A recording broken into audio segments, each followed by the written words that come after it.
It's not my problem. When I feel heavy metal, and I'm pissed and I'm when I lie and I'm missing all of the time, when I'm never sure why I need you. Please let me shout.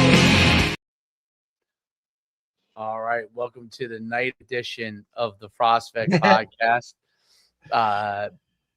I'm Coach Schumann. I'm here with Coach D. We're up in the top today, or from this morning, I should say. And then we have Coach Venturino with us. We're glad to have you, Coach. It's good to talk some football with you. We'll talk some youth football, some high school football. It's really great to have you on today. I appreciate you guys having me. Coach, coach at Jefferson High School, coached at Habakkuk High School. He's been around a long time as a football coach. At the high school level, is now coaching his kids at the youth level. So we're going to dive into some of that stuff. But Coach, if you can kind of go a little bit into your background and over the years, kind of how you got into coaching, and then leading up to today. Yeah, I think like most kids growing up, you love the game so much that all you want to do is play, right? And there's a difference between backyard football and actual 11-on-11 tackle football. But I tell you, the minute I gripped the ball, I just became a student of the game, I guess you could say. Watched a ton of it. Played ever since I was a little kid. Fortunate enough to be around a lot of good players growing up, whether that be youth, high school, or even college. And I got the opportunity to play all the way through, into my college years. I think, Coach, I knew in like middle school that I wanted to coach. And because of that, you need to teach as well, right? So for the most part. So I went into college, I went to Moravian College and, played football there and became a teacher, and got me the opportunity to, right out of school, get into coaching. So, I played at Habakkuk High School, and that was my first teaching and coaching gig. That was back in 2006, the fall of 2006. So it was about 20 years ago. All right. So this marks 20 years of coaching and being around it from a coaching perspective. Something like 35 years in overall, from playing since 5 years old and up. But, I got the chance to coach at Habakkuk High School, my alma mater. Coached under Paul Raduzzi, who was my head coach. Got the opportunity to win a state championship with him when I was a senior in high school. And I got the chance my first year as his freshman coach to see Joe Martinick, if you guys know him. We were just talking about him. Dude, He's like still having the record for most rushing yards in history. No doubt. And I was fortunate enough to be on the sideline when they played Kittatinny, just watching a game as a freshman coach when he broke that record. So that was a special moment in Habakkuk history as well. Yeah. Now, when he was a junior, they won the second state championship for Habakkuk. I just missed that. I was a senior in college, but I did go to that game at Rutgers. But he had a heck of a team around him too. The likes of like a Zach Ray, right? National state championship wrestler, national wrestler at Lehigh University, absolute stud. So, stud. For a small town in Habakkuk, we've produced some big time names. But then Gary Andolina came on in to be the head coach, and he coached under the great Drew Gibbs over at Ramapo. He was his O-line, D-line coach. They won a few state championships there. And he just wanted to get closer to home. He was a Byram guy, and he had just had a daughter, and he just wanted to be closer to home. So he got the head coaching job at Habakkuk. My second year on, I worked under Gary, and I learned so much from him, right? He's been a mentor to me, and I still talk to him, 20 years later. But him and I coached together for 10 years, the 9 years at Habakkuk, and towards the end, and I got the opportunity to be the offensive coordinator early. I was like 23, 24 years old. Oh, God bless you. Yeah, learn the hard way, right? Sometimes that's how you learn, Shit. A sink or swim situation. But, in my last 3 years there, I was looking to be a head coach, and stand-up dude Gary he's like, listen, I'll step down and you get your shot to be the head coach. I'll stay on to be your O-line, D-line coach and your defense coordinator. So really nothing changed except for I sat behind the seat and dealt with the parents, and he got his coach football. But We worked together. We had a lot of great seasons there. We won a division together. We were in the playoffs a bunch of times. Did some good things there at Apacon. And then I had an opportunity to be the head coach over at Jefferson. So I jumped ship to the other side of the Lake Apacon. And Gary came along with me my first year to help me get the base and the foundation. He came over to be my O-line, D-line coach. And, 6 years later, we won a state championship in 2021. That was an awesome, experience. And 2022 coach was my last year coaching high school. We made it back to the sectional semifinals, lost to a real good Westwood team. And then Always so good. Always so good. They're always at the top. In the last 3 seasons, I've been in the youth world. So I live in Green Township, and my kids play for Newton Youth Football. And I was just, my youngest was in tackle, and I was trying to do both as a head coach at Jefferson, driving late at night to Newton. It was just hard. I caught myself staying at Jefferson late nights and just missing out on his stuff. And then my youngest, he got into tackle football in 3rd grade or 2nd grade, and then they were both in. And I'm like, man, my whole life I've been coaching everyone else's kid. I think I want to coach mine. So I stepped down and became a full-time youth coach, Coach Schumann, like, we were talking about before. And, Coach, I'll say this, being on one end of the spectrum, won a lot of big games, won a state championship. I lost a lot of big games too, right? I mean, I once lost 62-0 as a head coach at Jefferson. So I've been on all ends of the spectrum. And you see how it all works at the high school level. Then you go down to youth and like really started down at pre-clinic of tackle football, right? And I've been with my oldest son, Zach. He's the 7th grader now. So that's 5 years with that group. Next year, their varsity year in 8th grade will be 6 years. And I look at these guys and I'm like, listen, I've never been with a group this long, right? High school's 4 years. Most of the time, freshmen, you don't even coach them. So you get them for like 3. I'm looking at these guys. I'm like, man, some of you guys are starting to grow mustaches now, armpit hair and all that stuff. And it's like, it is super cool to see. You see all the good, but you also see all the bad and how it starts getting rooted in at such a young age, whether it's parents, whether it's, just running an organization. And the tough thing is you're doing it all voluntarily, fellas, right? Right. And it's just, it's a lot of time. It's a lot of work, and a lot of what people don't see that you put into it is really the struggle, right? And it's like the monthly meetings you have and like dealing with the equipment and nothing really, I laugh at it with the other guys that are on our like Newton youth board is just like, you went from being a head high school football coach to a youth coach on that board, helping with everything. It's like nothing's changed except for expectation, and you don't get paid, Yeah. as far as time is concerned, you're putting in just as much time because that's how you're wired, right? You want to compete, you want to do right by the kids and develop them and make sure they're having fun and juggle playing time. And when is it the age in which it's, winning is more important. Listen, it's a lot to juggle, and it's a vision that you have to have with your staff, and not everyone's going to agree with it. But, at the end of the day, you hope you're doing right by the kids.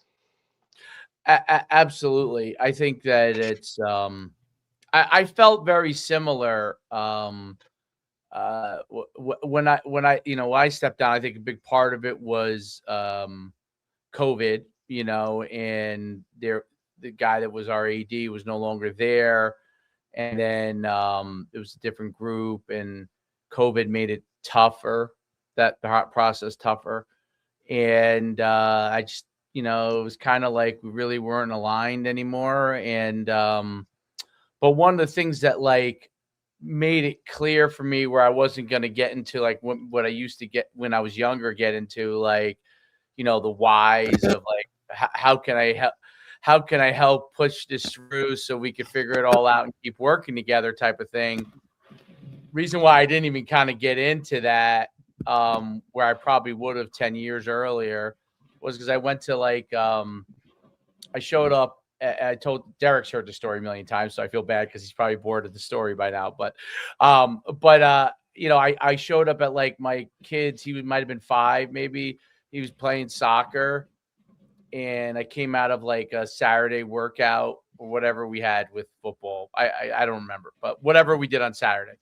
That's what happens when you get out of it for a few years. You forgot like exactly your whole entire schedule because your schedule's a different schedule in youth. But whatever our workout was in the morning, and I came there to his like soccer, and he was like crying and on the side, and I didn't even understand what was going on. You know what I mean? And I was like, wow. I'm like, I really don't even know what's going on. And then to boot, I really didn't even want to deal with it. You know what I'm saying? Like, because I was like, I saw it. I like tried to help through it. I really didn't understand what was going on. He didn't even really want to listen to me, trying to help him to get back in there or whatever. And my wife was kind of like, when I came up there, she's like, oh, he's crying. He won't go in, or I don't, I didn't even know. But I also didn't have the patience either at that point either. Right. And when I walked away from there, I was just like, I've been coaching for at that point, it was like 20 years. And a lot of it as a head coach, much like and I was like, what, like, I don't even know what's going on with my kid. Like, I'm like, and now he was when he was 1 to 4, or 5, the early part, like, obviously I saw him a lot because as a high school coach, you still get to see your kid a lot, but it wasn't like I was like that worried about anything, go play with him, throw the ball to him, whatever. When he was little, it wasn't a big deal. But now that he was starting to play sports, and I was just like, I don't even know what's going on. I have no idea. And I'm like, I just kind of saw this vision of like, if I kept coaching like I was, even though I love coaching, because I'm like you are, and I'm like there, like I'll be all caught up in it. You know what I mean?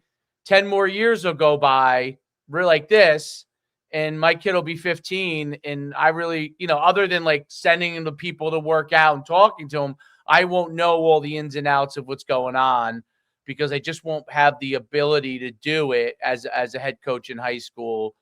And I interviewed for a few jobs after, but I have to say, like I was very straightforward in my interviews. Like, I'm like, if I come in, this is what I want. Like, I was no more. It was no longer me trying to kind of get the job. It was more like, if they fit into my world, they would take me. And if not, like, I wasn't going to, so I kind of knew that I probably, you know how it is. I probably wouldn't get the job anyway, kind of with that approach. But that was kind of my how I kind of was like, you know what, I'll start helping out with some sports.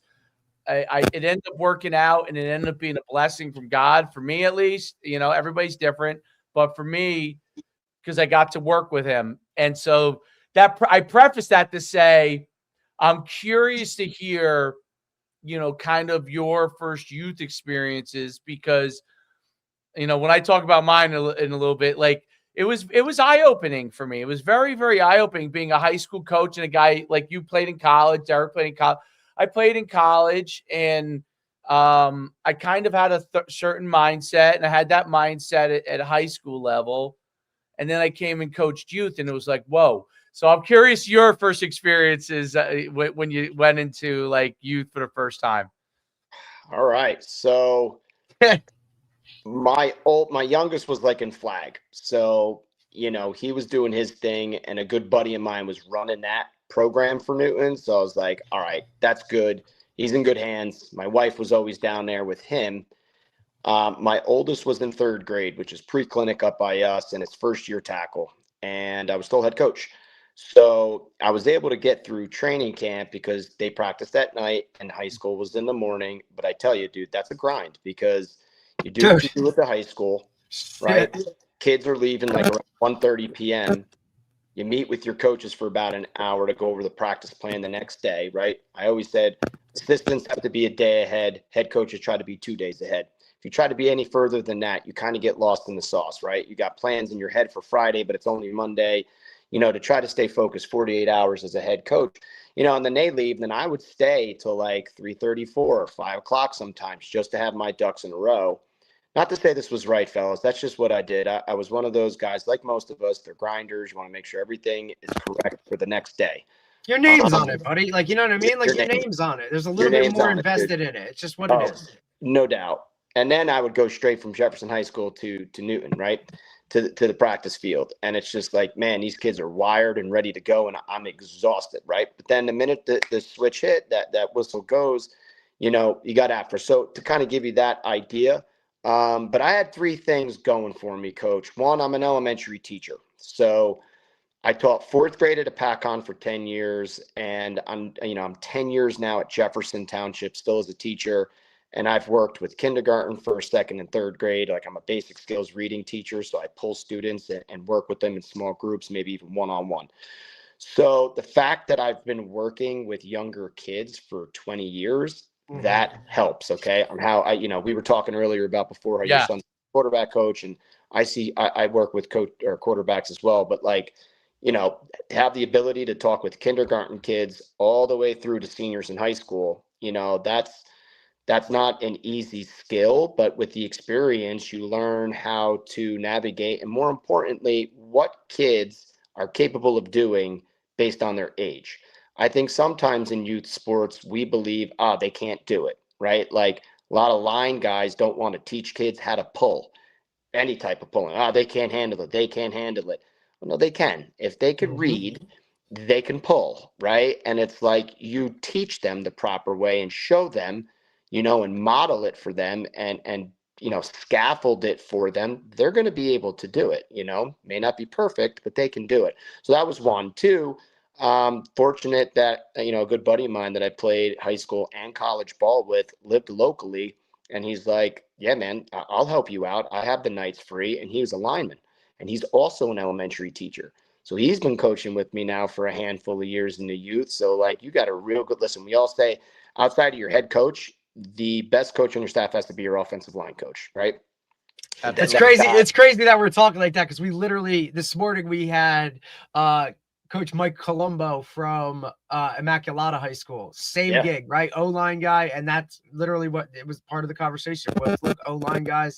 I've always felt that way about your O-line guys should be one of your top hires when it comes to it. Like that guy's the most important, but it's funny how it all links up. Listen, that guy has to be his own head coach. He's like his own coordinator in a way, because it's like, man, I was lucky enough towards the end of my coaching career, hence why we were good and we won state championships and we went deep into playoffs, is because we were two platooned as a staff, right? So over time, you build a good group. I had 13 guys. I was one of them. So I had 6 on offense, 6 on defense, O coordinator, D coordinator. I was neither. And they would run their own meetings. And after an offensive meeting, I would see the offensive line coach go with the 2 other O-line assistants. We'd always have 3 guys, right?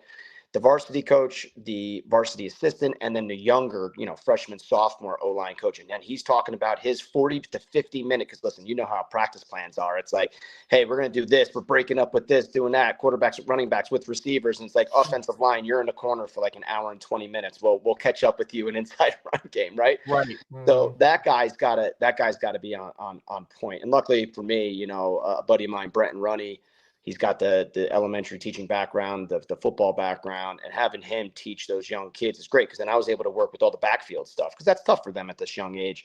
And the third thing was our president, Bill Young, gave me an opportunity to come, right? Like being the head football coach of a town that plays Newton, right? Like one of the years I played Jefferson played Newton in the sectional semifinal game, right? And I'm coaching in the youth program at Newton, but yet I'm coaching, you know what I mean? And like the kids were so young. The kids that I were coaching were so young. They were like 3rd grade. Some of them didn't get it. Like, yo, why are you wearing the maroon at 6 to 8 p.m.? Right. And then you go wear green. Yeah. Dude, it's a Friday night in Newton and you're wearing the blue and gold for Jefferson. Like, that was a little strange. But, those were the 3 things, Coach, that helped. But the toughest thing for me was, how intense could I be? How I am, as a high school coach to how I am as a youth coach. And I'm going to be honest, I didn't change who I was. And when they were young, maybe I was wrong because I was way too intense, but that's just who I am. Like, I love them. Kids know that. Listen, they know I love them. And the parents, it took them a little while to get it too. And they know it now too, this group. Like, but it was just like, I couldn't turn it off. It was like, you just want them to be so great, because on game day, everybody wants to win and everybody wants to do well, right? All the kids want to win and go get an ice cream, right? And it's like, they don't get that. Like, you want to be part of the outcome, but not the process. And the process starts like Monday. And they're like, yo, why are you so pumped up on a Monday? Like, we don't play till Saturday. And it's like, you don't get it, right? And it's like, now they do. And we have playoffs as you get older. So the 7th grade group I just coached, they did win their, championship in their league. And to see them hoist the trophy and the smile on 12, 13-year-old boys' faces. And that was that aha moment. Like, man, now I know why this guy's been working as hard since third grade. Right. And it's like, listen, all of that, Coach, it's been a ride, a roller coaster. Next year is the last year I'm coaching that group. That'll be 6 years. And, a lot of tears is going to be like every day. It's like, man, this is the last first day of camp. This is the last week one. It's your last hoorah with them before you send them up. I mean, but the main goal is your feeder program, right? You got to get them prepared so that when they go to high school, that high school program is like, wow, they're ready to take the ground running. Dave, we were talking about same offense, right? Same everything, verbiage, lingo. Like the freshman coaches should grab these kids and bam. All right, let's go. Buck sweep, day one install. And they should be able to run the drill themselves. There's no doubt about it. It's interesting because we're in like in the town that I live in, there's 2 youth programs and they're both youth. So you have mid-north, you have mid-south. I actually live on the mid-south side, but we play over on what would technically be on the mid-north side. And that's a whole story in itself, but that would take another podcast how I ended up over there. But the long and the short of it is I wasn't sure when it's actually nobody's fault, but because they really didn't know me that well at all yet in the town, because I'm not from here, I'm from North Jersey. So but I called up and was like, I wasn't sure if I was going to put my kid in tackle football. He was 8, and I guess that was 3rd grade, right? So because now he's 10, 5th grade. Yeah. So I wasn't sure. And my wife wasn't 100% on board with it at the time. So I think she really, obviously because I was a high school coach, she really wanted me to coach. And I called up, they weren't like way it is down here with AYF is everybody's in their own age group. So there's not 2 age groups. I'm so everybody's in their own age group. But I guess at the time, the one that was closest to me, they weren't sure if they were going to have to play up. And I was very nervous about that. So I didn't want to throw him in there, have to play up, and then him come out, let's say he really wasn't ready for all that, come out discouraged. And basically, I didn't get a lot of great answers. So they were kind of more like, just sign up. You know what I mean? I was like, I'm not just signing up, So the other side of town where we happened to be playing, we play flag. We were already playing flag over here. We were playing in the spring over there. And one of the guys was just like, was just asking me, oh, you're going to play from the other side? I said, well, I wasn't sure. Like, I'm not sure. I talked to some of those guys and over at the time, Mattawan used to have that all-star team, Derek, right? Remember that they had that over there, and so those guys were actually all starting 11 of the oldest group leave and all go to Bergen. Like that's what we're dealing with. But they were like, oh, they knew me from the camps and from 7-on-7 and stuff, and they're like, hey, why don't you bring your kid over here? Blah blah blah. So I just have to mention it to, I didn't know what I was going to do, and they're like, well, hold on, don't you know our director? And I'm like, the name, who is it? And they said, oh, I know. He was a coach at high school coach at the time. I can't remember where he teaches now. I think he teaches at Colonia, but I can't remember where he was a high school coach at the time. But he was like, yeah, I'll have him give you a call. So he gave me a call. He's like, dude, we'd love to have you coach and bring your kid over here. And we could use somebody at that level to really kind of take over the program. They had someone that wasn't as inexperienced that did it last year, So I was like, all right. So that was basically how I went over there, right? But I didn't realize there would be backlash because I live on this side of town. But once he got over there, it actually worked out great because he has a ton of friends over here. He has a ton of friends over there.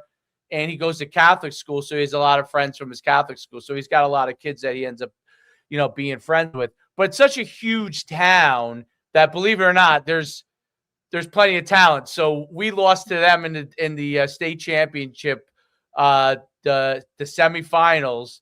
They actually won the nationals, so the national championship. So there's a lot of talent, but it ended up being a great. But I had no idea. I literally had no idea what I was getting into. It was the 8 and 9 was like development, like kind of how yours is. It's development. You're on the field with them, and you know the but then this year was our actually no 9 actually 9 was competitive for us. 8 was development, 9 was competitive, and 10 was competitive. So but the first year was development, which was great because it gave me an opportunity to figure it out myself, like how I wanted to work it. But much like you, I was as calm as I was able to be, but I was still intense. Like and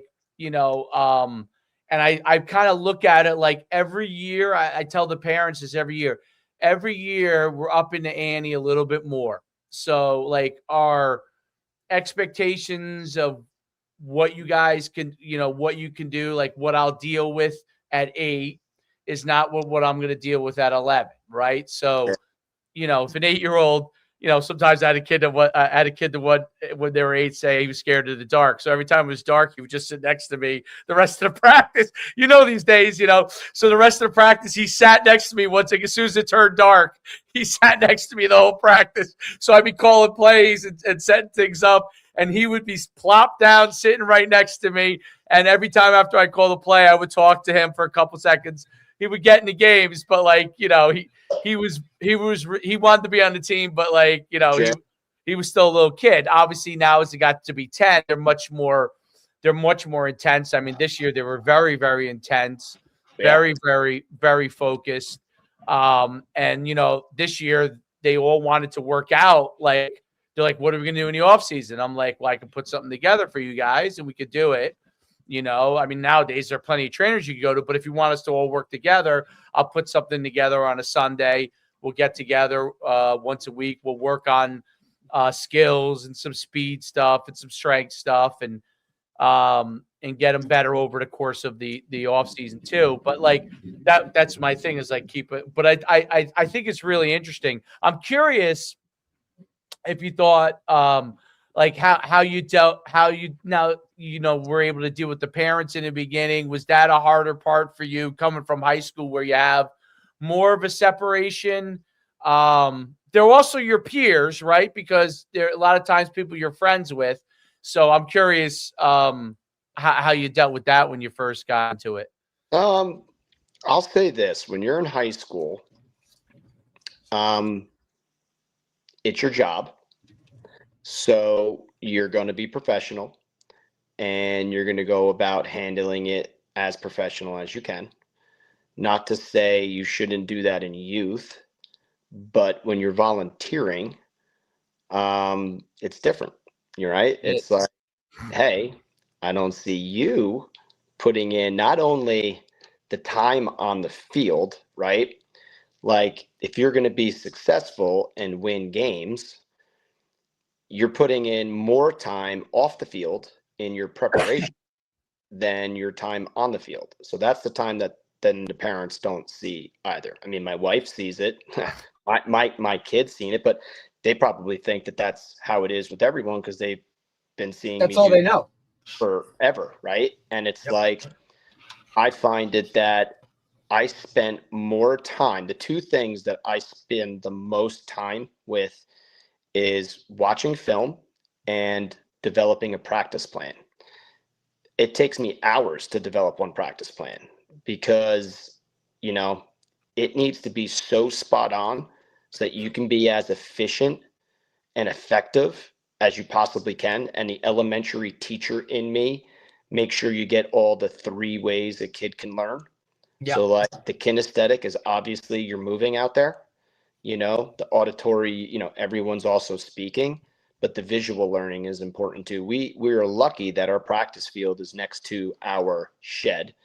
And I told the guys that I'm close with on my staff that it's like a big bay. The town gives us like a big bay, the DPW.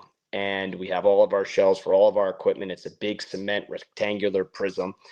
And I'm like, man, we got to do something with this. This became like the coaching office. For me, at least, I needed that for my own sanity of leaving high school, and that's all I knew. And I just needed something to have some camaraderie with the fellas. and a place to chat and talk some X's and O's. I mean, look, it's third, fourth, fifth, sixth, seventh, and eighth. So it's like we're all running the same system. Let's get some whiteboards up here. Like if the fourth grade coach wants to ask the seventh grade coach a question, we should be able to get on a board real quick and do that. And you should be able to get on the board real quick and show the players that too. And then, bought a TV. Next thing you know, now there's a big TV up on the wall. And 15 minutes before every practice, we go in there and we watch film. So if it's training camp, it's, hey, we're watching film. Today's going to be buck sweep install. We're going to watch a couple clips from huddle from our, buck sweep from last year. Get the visual, draw it up on the board. Let's go out there and go. Point is, guys, it's just a lot of preparation, right? And parents don't see that. Now, it's not your job. You're not getting paid for it. So I don't hold much value in what the parents are saying in youth, as I did say so much in high school. And that's not to be disrespectful to those parents. It's just like, hey, look, we're doing this because we want the kids to have a great experience on the field. So just let us do our thing. If you feel like your kid is being treated unfairly and it's an unsafe environment, that's a different story. Correct. But there really isn't any room for opinions on how we should do it, the X's and O's, and listen, guys, what's the main thing? It's the playing time, right? It's playing time at high school, it's playing time at Always. youth. Guys, no one has the right answer to, when the kids stop getting equal playing time, what age is that?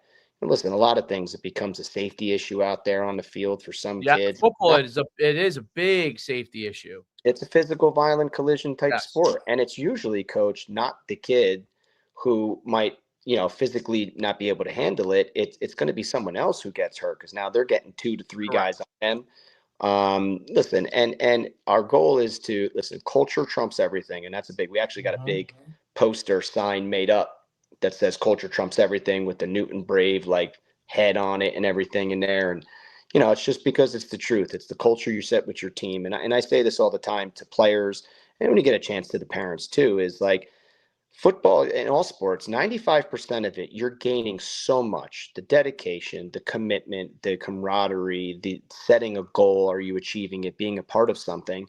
And that carries with you in life. No one remembers what your 7th grade record was, right? It's still the thing that carry that you can apply in real life. That 5% might be your playing time. And then parents take that 5% and make it their everything.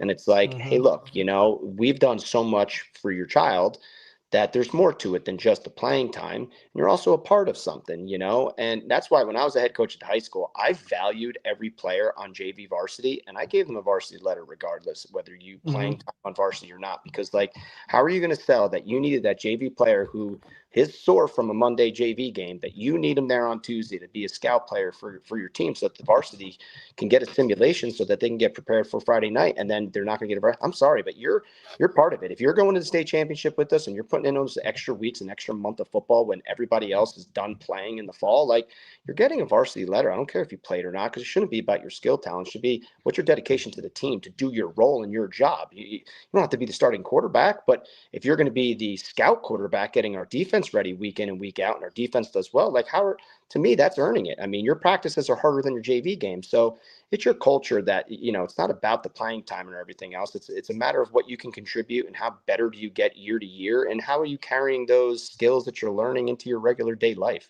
So, I mean, how do you handle the parents? Just like everybody else, there's no secret sauce to it, right? It's got to have conversation, hope that, they're calm and they're not really irate, but go by the 24-hour rule. Take a day, relax. Is it that important? And all those things, all those cliche sayings, Yeah, and I always and each year I think I've gotten better at it with the youth parents, but I try to.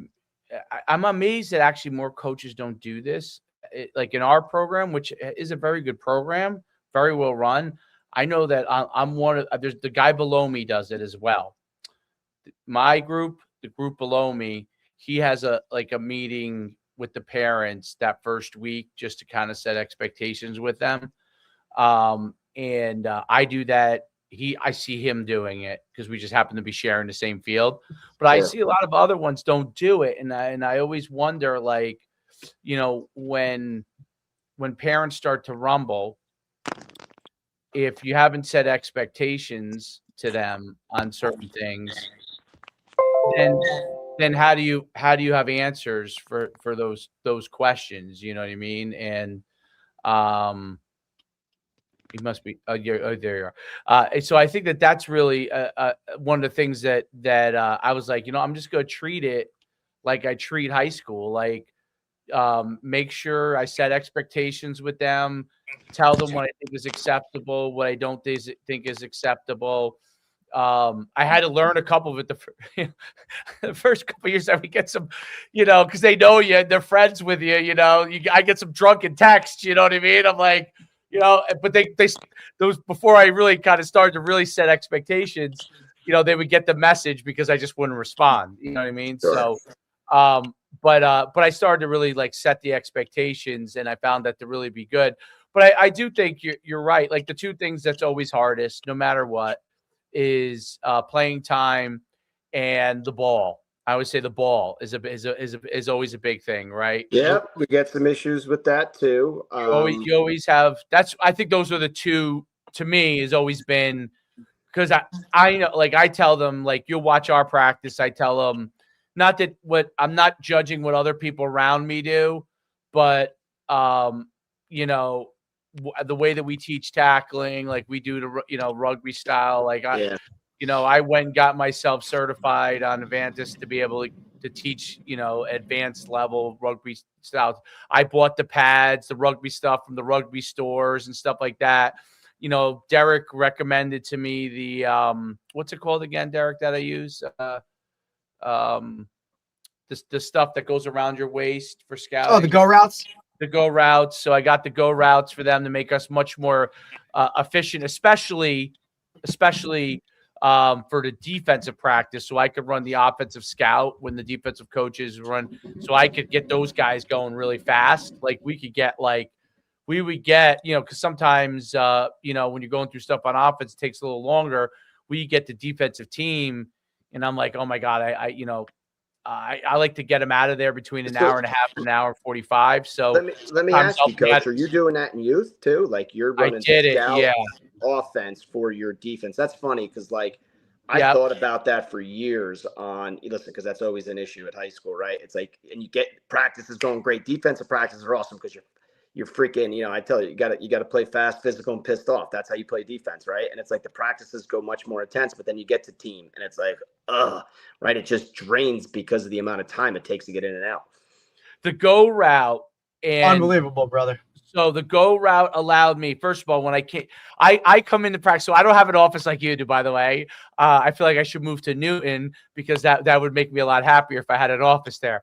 But I come in with the whole cart and everything, and my cart is loaded to the brim. All the other parents from all the other teams are like, "What the heck is Coach Schumann doing down there?" Because I got a double-decker cart, fully loaded with pads. You look like that parent going to the beach with all the little kids. Yeah, that's exactly what it is. It's like John Candy on summer rental. and that the head of the youth organization, he's like, you can leave your stuff here. I'm like, some of this stuff's expensive. It'll walk. Yeah, you know what I mean? It'll be gone. It'll be gone. So like, I just, it's nothing. It's not any, it's not anybody's fault. That's just the reality of the world we're in, right? Yeah, you know what I mean? Absolutely. Don't leave anything behind. Exactly. So I would, so I bring it in, but I had the go routes. And so it helped me so much cut down my preparation because I do my practice plan and everything, but my scout cards for offense are already cut for so if we play, sometimes we play Saturday, sometimes we play Sunday, whenever it is. By Monday's practice, I would say 80% of the scout cards already ready for the very first practice. And by Tuesday, I have 100% of it done. And what allows me to do is, so like if I get caught up for some reason, you know what I mean? Because I said to parents, hour and a half, hour and 45 minutes, I don't want to go over, and if I get caught up and I'm like, oh my God, I only have 15 minutes, I know defensively, the defensive group is going to have no problem because it takes them about a minute or two to get everything on. But once everybody has it on, everybody has the go route on, I mean, I run in 10 minutes, I'll run 20 to 25 offensive scout plays like this. Like I just click it. They all the kids line up, and the kids who are, in general on scout team for the most part on offense are usually with me most of the time. And then we figure out how to rotate them so they get the stuff that they need to get defensively over the course of the week. But the majority of those kids are with me. They now know, like, when we go to team, whether it's offense or defense, everybody gets dressed other than the go routes for what side they're going to be on. So they have to put pennies on. They're in pennies. Whether they jump over the other side of the ball, it just makes it easier. Like for the quarterbacks, okay, there's one kid over there that has a matching penny. We can figure that out with you. But for the most part, it makes them a lot faster when we flip over to the for defense. So when I run the scout team, I have a guy who's really great with me that helps me coordinate it all, and we get it on and we just call the plays. And if for some reason, like, he goes along at the same pace that I do, so he just looks at the play as I call the play, make sure everybody's aligned up, just in case, because they're kids. Sometimes they look. It's amazing. They can look at a circle and go to the wrong place, but they can. And he makes sure we're all aligned, and they run the play. I have a third coach, just in the effort most of the time from a speed standpoint, that will run quarterback. But actually, my other quarterbacks I've had times when he wasn't at practice. Sometimes guys have work or whatever, and I've had quarterbacks that were my next quarterbacks just run it because they just look down and they know what to do. So it goes so fast. It helped me efficiency-wise tremendously. I thought it made a huge difference for us defensively, where I thought we were good last year. This year, I think only 2 teams actually scored on us the whole year. So it made them better, and it made my defensive coach, allowed him to focus on coaching them. He didn't have to go and say, hey, this kid's should be blocking this guy. We have it all. Like it's, and nobody's fumbling with papers or anything. Nobody's guessing. So it's all on the card. It's exactly drawn up. And I'll tell you one thing I went further with, because the team that won the national championship, we actually played them the toughest of all the teams. But the first time we played them 3 times in the same year. And the first time they beat us pretty good. And I realized, wow, we've got to make sure that we're a little bit more on point. It was first game of the year. And then we went on a run just with like smoking everybody. And each time we played them better and better. But what I did is I took all the stuff and put it into I think I used one of the AIs. I don't remember if it was one of the AI programs. It might have been ChatGPT, but I can't remember. I put it into it and asked it a bunch of questions. Like I took my spreadsheet from Huddle, put it in there, asked it a bunch of questions, and it spit out reports for me that I handed to my DC. Nice. They were flabbergasted. They were like, wait a minute, this is 100%? I'm like, 100%. 100%. They're like, okay. So, and then we learned over time, okay, well, this kid, even though the play was 100% this way, this kid's a really good athlete. So he actually, from learning from putting it into AI, we realized that the kid is going to the B gap. They run the wing T, the team but they don't really pull guys, but they run the wing T, and the back is such a good back that he's B gap to A. Sure. And he'd make you. So if you overcommitted, he'd make him right. He was a heck of a back, and he would make him right. But the AI helped us out so much. So we had all this stuff going. Our practices were super efficient, and the parents, like I said, the only complaints any parents would have would really ever be how much time their kid gets, and the ball, right? And I said, like, when we do throw, we probably throw more than a lot of other teams, but when we do throw, the quarterback has a couple of reads. It doesn't mean just because your kid is in one of the main reads that the ball's going to go there. He's standing back there and people are in a full speed sprint to him. You know what I mean? Like, he's making quick decisions. In the run game, we have 2 or 3 guys that are probably the main ball carriers. Other kids get 1 or 2 here and there, because I do try to spread it, if I can.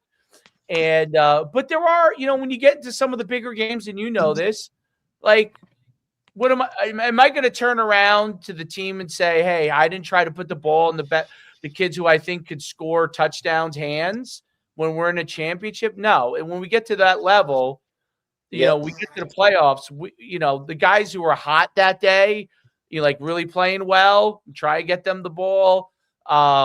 Because sometimes in youth that does rotate. Like maybe you have 3 or 4 good ball carriers or athletes, and then one guy is just, I don't know, he's on fire that day, right? And all of a sudden he gets 8 carries or 10 carries, and normally maybe he had 5.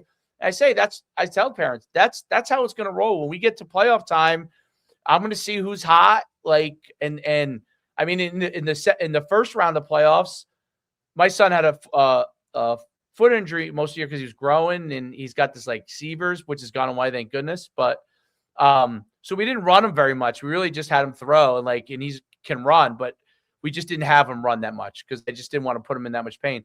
But in the first round of playoffs, like, he felt good. So he threw and he ran great, and he scored and he threw. And that was unique. He might have scored 2 touchdowns running the whole year. He had 1 in that game, and he threw. Yeah. So I said, like, then the next round where we lost in the semifinals, we had a kid that was running the ball unbelievable. And I kept feeding him the ball. I'm like, listen, I'm going to feed him the ball. Like, he was giving us the best opportunity. He was having a great day. He actually threw a touchdown pass that day. And so, I said each game is different. And so parents have learned to understand that. But it is wild with the I always tell parents this. I said, I think you should always do whatever is best for your kid. I will never tell you, where you guys are, people are going to be less likely to move to another program because you're probably farther away. Where we are, there's a lot of programs around us, and they probably could move somewhere. And I always say, when someone asks me, I say, you don't have to avoid me. Like, I get it. I could tell by the body language that you're not happy. I could tell by, I coach for a high school just like you have. I could tell when a parent's not happy, and it's usually not the kid per se. It's usually the parent that's not happy. But I tell them, I'm like, you have to do what's best for your family, and we will be fine. Like, the one thing I learned about youth is there's always a new kid coming out for football the next year. There's always a superstar that mom now allows them to play this year, didn't allow them to play last year. So we'll be fine. It's about the culture, like you talked about, creating a culture of what we want them to continue to learn. Yeah, you got me there. Yeah, you got me there. You're good. You're not wrong there with any of that. Listen, as far as with the ball, who's getting the ball, like, listen, you could talk about it. People could talk about it. Parents could be upset about it. Me personally, I don't care.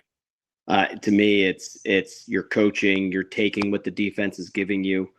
And whatever that is, it is, and whoever number needs to be called gets called that day. Correct. You roll with the hot hand. You roll with what is working.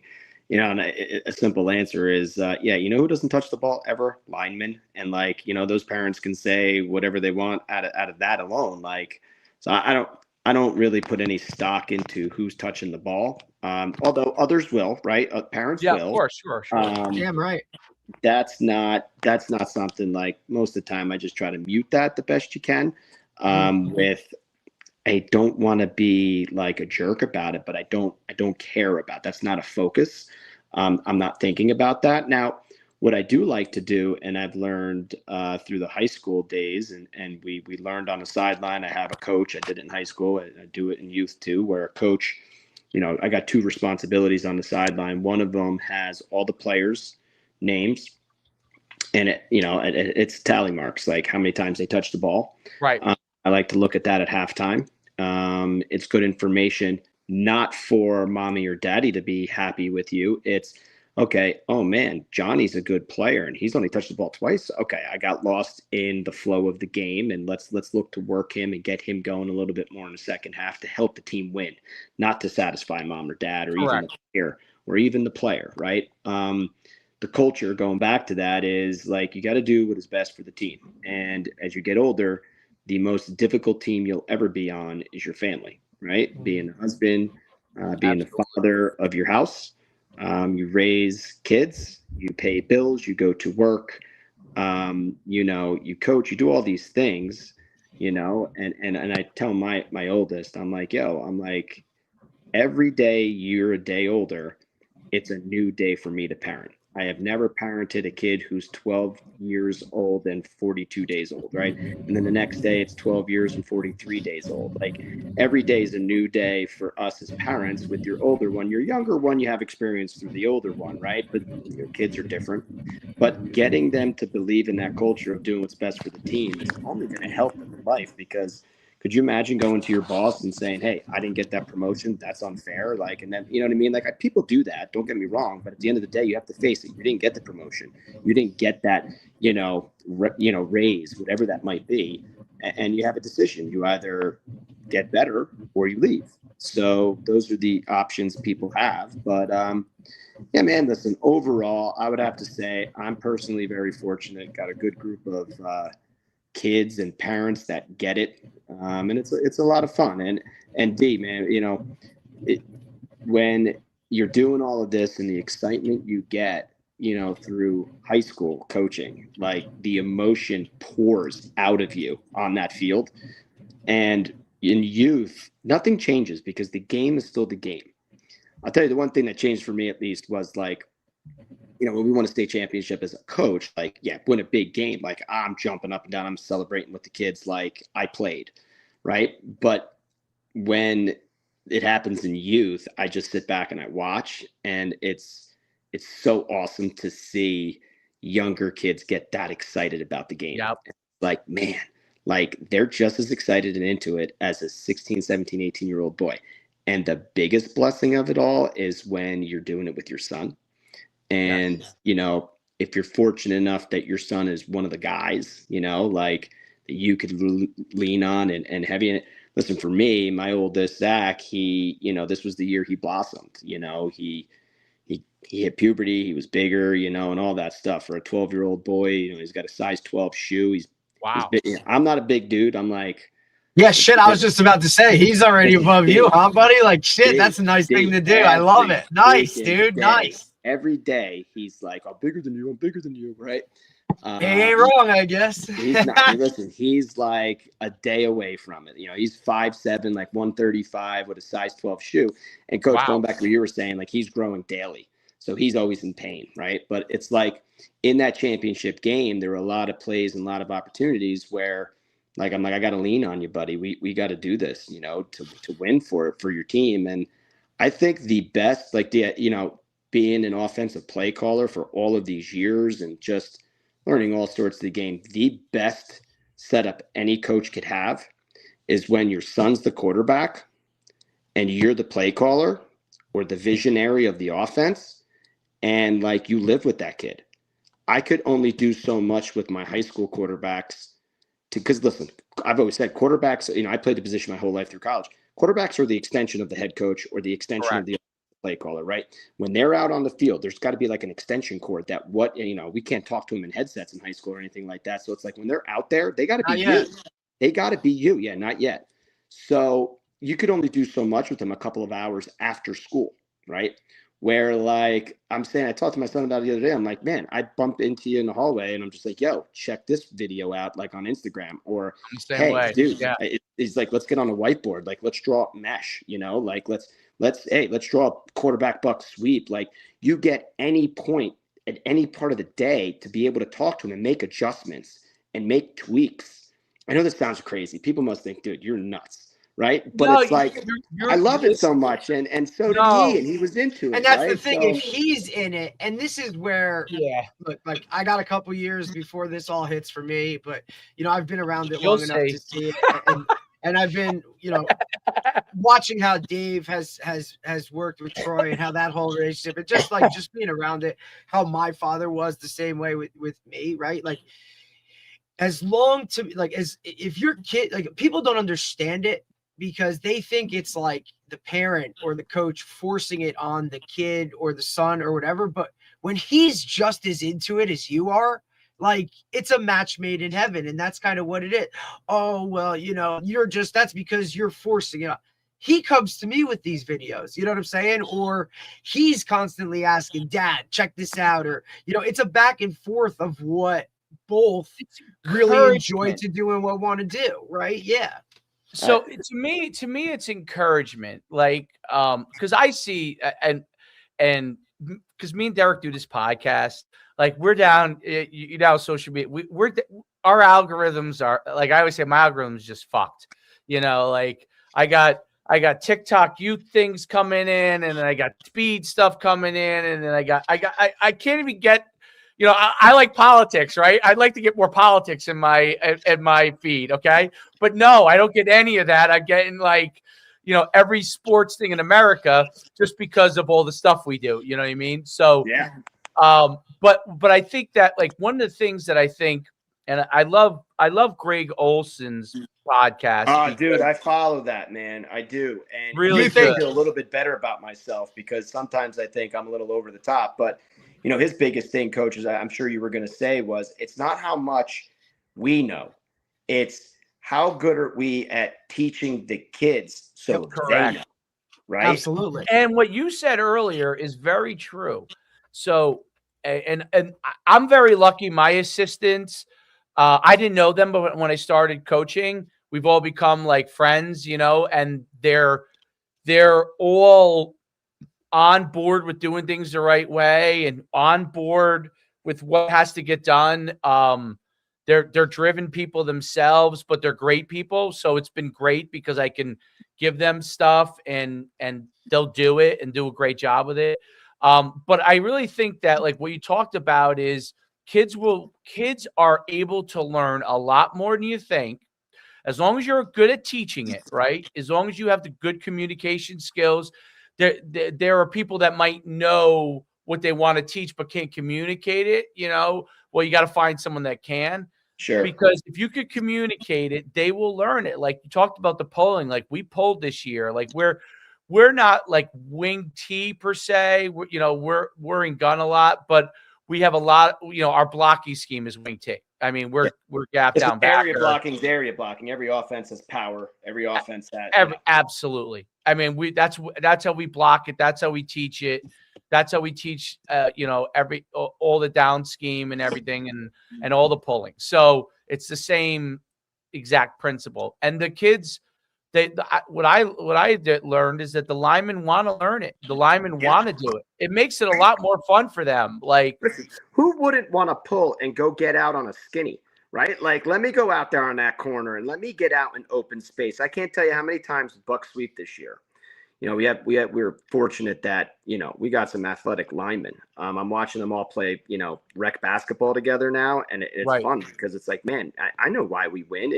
Listen, we got some good skill players, just as good as anybody else's, right? You don't win championships if you don't have a good roster, right? You need good coaching and good players. But, the biggest difference for us is our linemen. We're not overly big. Like, we don't have one or two guys that are like over the weight limits. Like, we're not overly big, but man, are they well coached and do they work their butt off and they're still technically sound. But like, dude, guards are out in space running downfield on buck sweep with our running backs. Like, I'm waiting for the day one of our running backs just hands it to them for them to run it in and score in the open field, right? But I got that in the arsenal, by the way. There you go. You always throw a bone.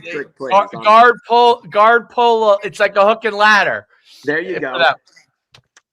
Listen though, overall, going back to, if you're the guy calling plays and that's your boy and you have the chance to do a little bit more, right, at home with them, but they got to want it. You don't want to force it. Listen, I love it. I absolutely adore coaching him. What he did this year was like, to me, like I was in awe. I never really showed it until after games, but like, I rode him though really hard. And I don't know if that's good or bad. That's just who I am. I'm sure when he gets older, he'll tell me the real truth of it. I don't know if he's going to tell me the truth now.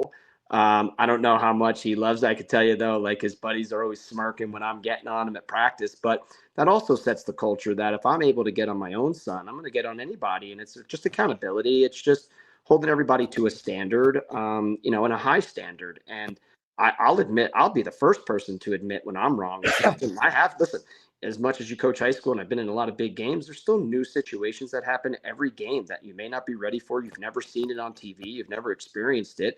I'll call timeout, talk to the kids, and be like, man, guys, listen, I'm going to think this one through for a hot second, and just be open and transparent and show them your vulnerability too, that, hey, I'm not perfect and I'm going to learn it. And hey, I'm at the point now where I've been with them for so long, and we have, listen, we're not Greg Olson and Luke Kuechly by any means, but my buddy and I and our defensive line coach, the three of us happen to all play at Moravian College together. So we have three collegiate guys coaching them. And, that goes a long way, but there are times where the three of us are in a huddle with them, like, hey, what do you guys think here? And they'll say, hey, QB sneak right now, let's hit it. And it's like, okay. And I think the biggest thing is once you gain your trust from them, and I think that's the biggest thing with my son and I this past season, we got midway through the season. We came off the bye week. So we were preparing for this team for 2 weeks. And the night before the game, I said to him, go get your notebook out. I go, you're scripting the first 10 plays of the game. He looked at me, he goes, really? I go, yeah, dude, script the first 10 plays and I'm going to call them. If they suck, it's on you. Only you and I will know. I said, or, it'll turn out to be some big stuff. And we did. Listen, I tweaked a little bit here and there with him, but it was his ownership of those plays. And we did. We got the ball. We opened up. We scored. And, it gave him a chance to see the game from the coach's eyes too, which I wish, looking back at it, if I saw the game a little bit more from a coach's eyes than a quarterback's eyes, that would have helped. But listen, man, it's all about learning, and it's all about, all the good stuff that we love football for. And, I'm fortunate to be around it with them. But I think I think, Coach, the way that you interact and do those things, it was different back when we played. It was a very much more of a militant, disciplinary, my way or the highway type of coaches. Back in the day, you didn't have that. The only coaches that were a quote unquote players coach today and kind of had those conversations with you were, the younger coaches, or maybe a younger guy on the staff that was just getting into it and was maybe just got out of college, or, you knew him as he was a player and now he was transitioning to coaching, right? That kind of, relationship, it's just different now. Coaching is different. It's just, there's not that, militant discipline, this way, this is how we do it. Don't talk to me unless it has to do with this type of thing. Coaching's evolved and changed a little bit with just how society is, good, bad, or indifferent, right? Well, Dave always says, I'm the mix of both a little bit, right? Because I'm kind of in that middle range where it was kind of coming to an end, kind of changing. But I just think it's a good point.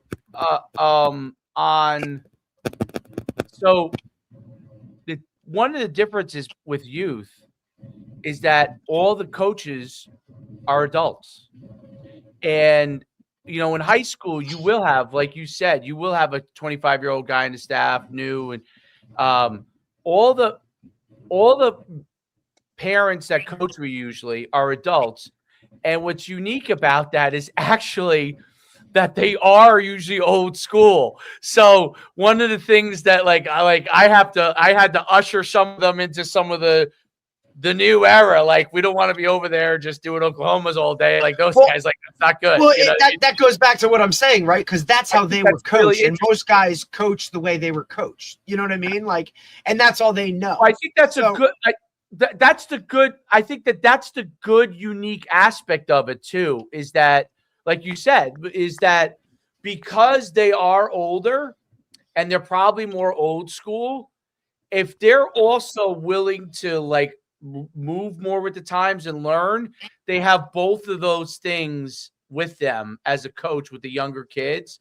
And I think the kids learn really, really well in that environment with a coach who's like coach is who's a high school coach who's come down, knows a lot of the obviously modern things that's happening, but also has experience coupled with guys that are dads that, maybe some of them haven't played in 15 years.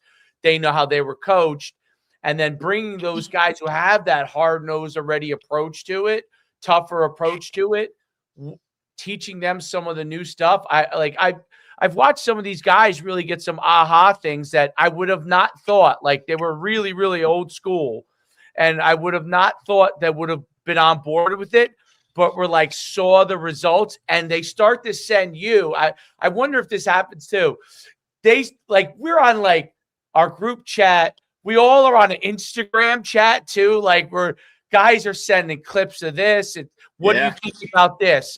You know, I don't love this. Oh, this is awesome. Like, let's use this, you know, and you get all that kind of interaction where what I think is what's become a really cool thing about youth is in the end game, I think for the most part, most of the, especially the parents you coach with, they want their kids to succeed as much as they possibly can. And you're on the same page with that. So everything becomes of where you can succeed. Whereas in high school, when you get that staff, you're like, okay, this team has a great chance to go the whole way because the whole staff's on board like this. But a lot of times you have staffs that a guy might be interested in going somewhere else one day, or he's young and he's just learning, and like you could only give him so much. And you know, a lot of times you have that. It's you know, when you have that staff, you know, like, hey, wow, this not only do we have good players, but we got the staff that could take us to the level. But with youth, when you get the right group, it's really interesting. It's almost like, you know, like at least for me, it's like I miss when we're not coaching like football season together because we're all for the most part on this, you know, 99% of the time on a similar page.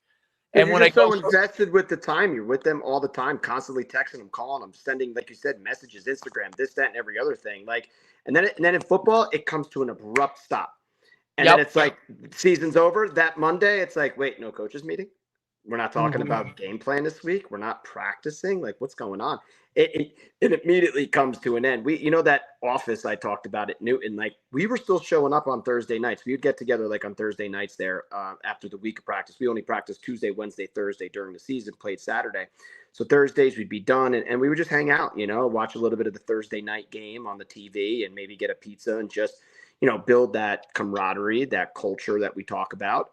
We were actually doing that after the season because like it was like, man, we love hanging out together and we just don't want it to end. And then eventually our wives were like, what the hell are you doing? Get the hell home, right? So, you know, that's everything that we're talking about right now. Indeed, to piggyback off what you're saying with coaching, man, you got to coach with multiple hats. Like, don't get me wrong, I am very old school with how I practice it. Yep. I was a little soft on the players like my second season or third season being a head coach at a Pac on. I'll never forget this. And then it was like, what am I doing? This is not who I am. Not who I am. That little bit of softness, it showed on the field. And it was like we were playing soft. And I'm like, whoa, this is not who like I ever played as or guys I've been around. Like, this will not happen. Two things, you're going to be tough and you're going to be well coached. That's who we're going to be, period. And then, you know, you just got back to that militant way. But at the same time, you're able to, after you're getting after it, go off on the side and talk to a player and totally be off topic and touch your tone of voice. Go up to a kid after you just reamed them and compliment them. You know, it's the old sandwich, right? You know, say something nice, get after them, end it with something nice. Put your arm around them at the end of practice. Be like, hey, man, you know, I know I was on you right there, but you responded. You did a really nice job. Like, way to step it up. Or, hey, what'd you learn today? And then, listen, at the end of every practice, kids would take a knee. I would totally take the hat off of being the militant guy and just be like, all right, man, what did we learn today? You know, give me 3 things. What'd you learn? What'd you get better at? Bing, bang, boom, things like that. Have pizza parties with them, you know, if you scored a defensive touchdown, we would get Wendy's or McDonald's for the kids. You score a special team touchdown, we're getting pizzas, you know, so you have to make it fun too, right? You got to draw that line in the sand. Otherwise, 7th grade boys will completely eat you alive because they're at that age where they're immature, trying to find their way, but at the same time will work and want to do anything for you. So you got to have that middle ground somewhere. Yeah. That's not easy, man. It's not. We brought in the we brought in, I was like, how come we don't have dinners every week?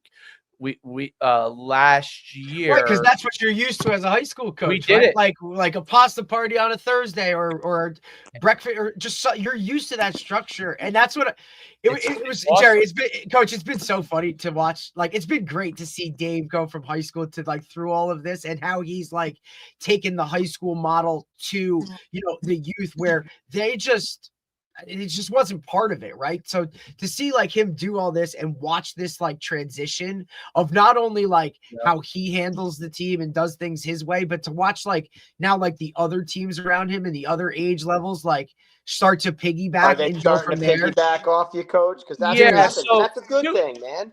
Two things that happen. First of all, the dinners. Okay. I first of all, I like to eat, although I lost 35 pounds, which is probably a good thing. But one of my favorite things of high school coaching was the dinners. Like it gave you a time to, first of all, you would get to talk to a couple of the parents at the dinner, right? They would make the food and all that stuff. So you get to talk to a lot of times you spend, if you talk anytime the parents, is usually to a dad. Okay. Sure. And I got to meet some of the moms as well, like, because obviously they care, but they're not always as forthcoming. Although that's changed a lot now, but they used to not be as forthcoming and come and talk to you. They used to leave it up to the dads. And so you got to say hello to them.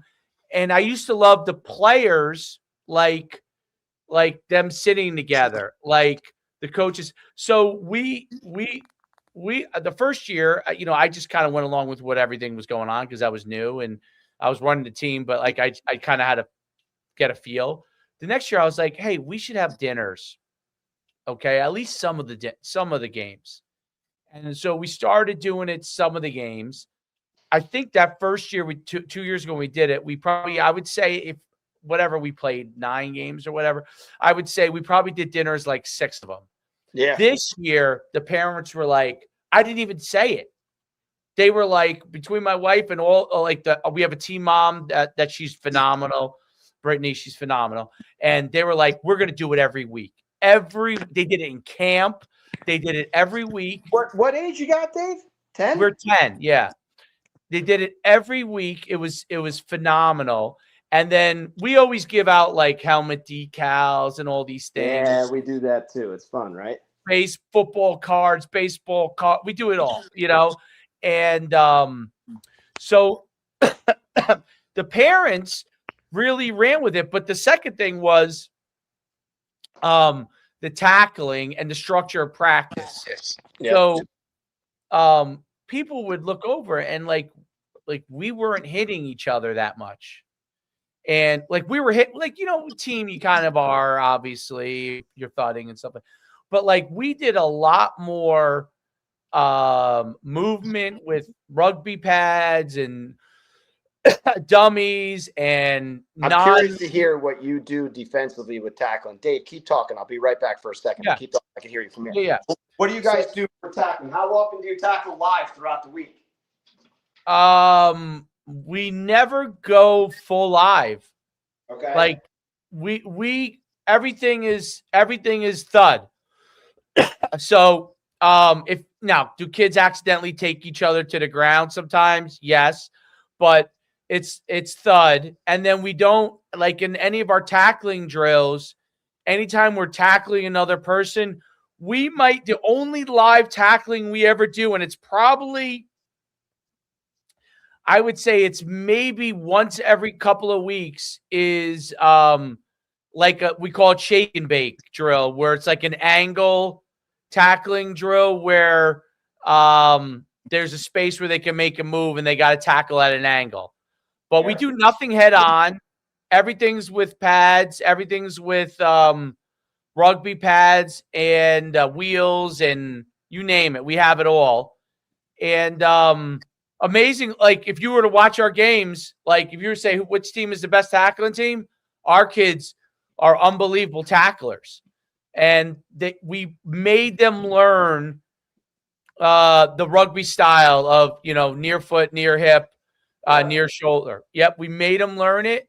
And every time they don't do that style when they're either side, head on, or in front, anytime they don't do that style, we immediately say, is that correct?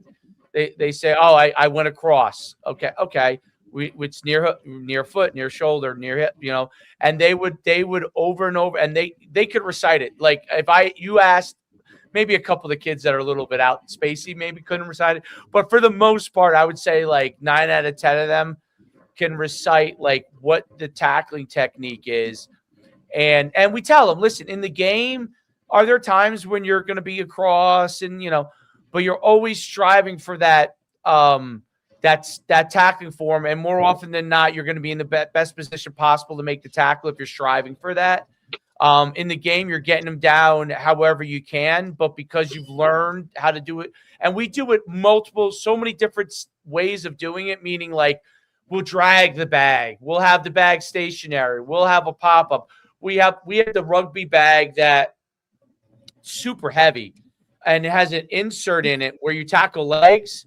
So we do that where we say go, and I sprint, take it to a spot. They got to adjust their angle, tackle it the right way. Then we do it where it's just stationary. Then we do it where it's to the side. And we do this in a rotate, like we're flying. Like we'll have 4 or 5 state tackling stations. We have the rugby pad where they're tackling at the waist. And we do it. They're getting probably in the, I would say 10 to 15 minute tackling between all the stations. I would say they're probably getting 25 to 30 tackles in that time period. We could never do that in any other way. I didn't do it that well in high school. I had we had a pretty good tackling circuit in high school, I thought. But like I thought we got a good amount of tackles in. But I upped the ante with these guys because I wanted everyone to see that you could do it without having to go kill each other every single time. Well, because when you went down there, that was all you saw. That's all everybody did. Lining up, smashing each other, all they did. pulling the ring type shit, like craziness. Well, that's what they do. That's what they do. And the one thing I could say is because like my youngest, his name's Lucas, 4th grade. So I played him up in 2nd grade. He, played flag for a while, and he's like, Dad, can I do tackle? I'm like, sure, dude. So he played it in 2nd grade and then 3rd and 4th. But like those guys can hit each other because those kids don't get hurt, right? I mean, if you're getting hurt, it's because you're faking an injury because you just want to get out, right? But they're like Gumby. They don't have like, you know what I mean? Like they get contorted. I'm like, oh my God, he just tore his ACL. It's like, nah, it pops up. He's perfectly fine. I'm like, phew. But as they get older, right, it's like, okay, they're growing, they're hitting puberty, especially like once they're in high school. Like a tackle could potentially lose your best player for the season. So I get in high school that we were doing that, but like Dave, you had said something like you feel like you became more efficient, like in youth, like you learned, like D, like I'm telling you, dude, like when I get my shot and when it's time to get back to the high school sideline on Friday nights, like I have learned more these last few years. Oh, no doubt. That I would never do in high school. But I'm like, I'm going to take the chance because it's youth football, right? And it's like, let me see what, like, it's almost like I've gotten to experiment a little bit. Yeah. On certain things or visions or ways of doing things. And it's like, let me test it out and see how it goes. And it's like, I'll give you an example. We're going for the championship game. We ran a 3-5 all year. And my buddy Dustin, who was like, listen, the D-line guy is like, I think we should go to a 40 front. I'm like, oh man, dude, we haven't ran a 40 all year. Now we're going to run it in the championship game. I would have never done that in high school. I'm not saying I would do, but my point is like, I'm like, you know what? Point. What are your reasons? He gave me his reasons. So I'm like, you know what? We're going to practice it all week. Makes sense. We can always go back to the 3-5. Kids know it. They've done it all year. Dude, we came out in a 40. It completely confused them. I would assume it did because we shut them out and we played great defense that day. And we moved kids in different positions that have never played those positions. And I'm just like, I don't think I would have ever done that in high school, and it's just taking risks and taking chances. Like we, Coach Shu, you talked about like Instagram stuff, right? Like we run counter, but it's like, I want variations of counter. So a buddy of mine sent me a variation of quarterback counter from under center. We're a jet team. We offset the fullback. We'll run jet heavy, get on out there. We got in that formation the first time we played this team. We ran a lot of jet, all that stuff, getting out there. They're overloading to it. Quarterback fakes the jet, turns around, literally turns his back, takes 3 steps, turns around, and we're running counter. we only started practicing. We never ran it in a game before, and I ran it like to death in that game. I don't know if I would have done that in high school. I would have said like, nah, you got to practice it for like 2 weeks before you call it a game. It's those things where sometimes you outcoach yourself because 100%. And it's just like, man, they're kids too, right? And even in high school, like they're 16, 17, 18-year-old kids. Yeah, you're chess matching with the other coach, but at the end of the day, I'm trying to confuse the kid on the field. And sometimes you just got to trust your guys. You got you got to run with the dude, Nick Saban said, and it's funny because my buddy sent this to me and I sent it to my son too. When you're thinking about making the big play, don't think about plays, think about players. Correct. Right? Like, get the players. Use it all the time. Forget about the play concept. Oh, they're in an odd front. We got to go walk. Get it to the guy who is going to make something happen. Yeah, dude. Like, let's just give it to Tommy, bro. He's been killing it, right? Absolutely. And that goes back to the innovation. We overcoach. I'm with you. You're 100% right. The innovation part in youth. Okay. I always kind of used to think of myself as someone who was kind of like tried to stay, as modern as I can on certain concepts and try to stay ahead of the game in certain things the way I thought about things as coaching. But until I came to youth, like I when they were 8, I had the plays written out on their wrist. Okay. And I taught them, and it wasn't like they were running a lot of plays. And I was kind of using my naming conventions that I used in high schools, like similar. And one of the kids turned to me in the huddle, and I realized, oh my God, what am I doing? Like, he turned to me in the huddle and he said, Coach, I just wait for Troy's my son. I just wait for Troy to tell me if I'm getting the ball or not. No, listen, man. And I was it just blew my mind. I'm like, wait a minute. I thought I was coaching here. Okay.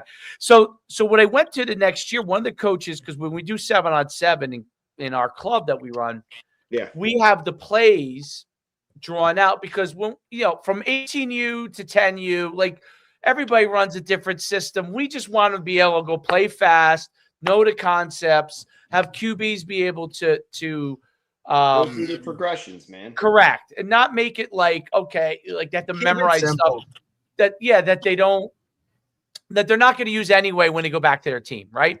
So one of my assistants said to me, because his son plays with our team on 7-7, he said, why don't we do some of that on youth? I said, what do you mean?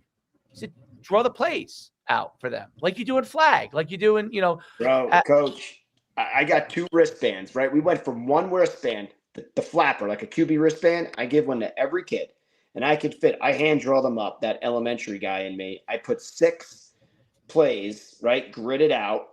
Yep. But, the same play to the right and left, they're on top of each other.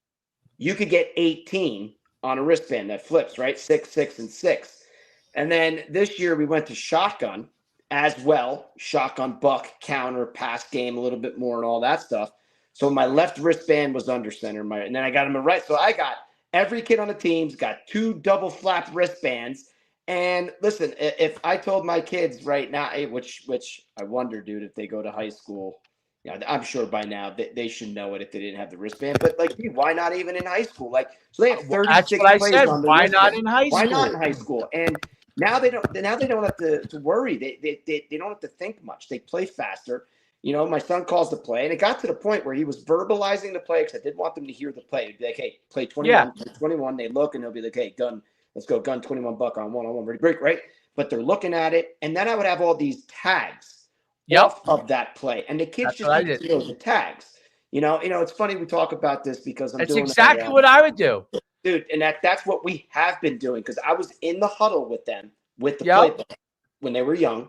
And I'm like, my buddy, like, how the hell are they going to remember all this crap? And then we're like, exactly. They don't have to. I put their playbook on their freaking arms, and it's helped, and then they learn some of the plays. Then there are some plays you can call because, like, I added like the tags, base plays they can run in their sleep for sure. Exactly. And but so you want to be creative and do a little tag or a little this. I don't know if they'd be able to do that if they didn't have the base stuff on the wrist, Coach. You're right. Well, what we did was, so we did that, which was like, I'm so glad there's another genius around like yourself. I'll take that. Yeah, absolutely. Tell my wife. Well, no, listen, that was another thing that one of the other guys, one of the older coaches asked me. He goes, you guys have a wristband. What's on the wristband? I said, Everything. I said, The whole freaking exact offense. drawings of where they go. And he's like, what? I was like, it's not the name. I'm like, no. I said, there are a few plays. Picture, brother. So what I also went to for like some of my not younger, but like my newer kids, I went to for a couple of those groups because we have so many kids on our team and there's a minimum play thing. So we created some groups and it was the play was all in, and the set was all in one word. Okay. So it made it super easy for this group of kids that were kind of new. I coupled them with an experienced player who's running the ball for the most part. And it was all one. They would run out. They would know what they were doing. And all they were waiting for was me to tell them. And actually, I started to let the guy who was like the Wildcat quarterback, just looking, you just tell them the direction by where they're playing. You know what I mean? And so those kids were able to learn how to do the things that they needed to learn, which was block and double team and pull without having to think about it. Because it was just one play. And then we eventually, by the end of the year, we got to a pass tag for that group. We got to a reverse tag for them. And then we obviously had our main group, which that kid who was running that group was our running back in the main group with my son's group. And so they all kind of, they had the plays in the wrist and they had a couple plays that were tags off of it, like you said. And it was amazing how fast they could play. And other coaches would be like, I don't know how you install all those plays. Right. And it's I'm like, well, they already know it because they know the base play. They know it because they've seen it on their wrist. They visualized it.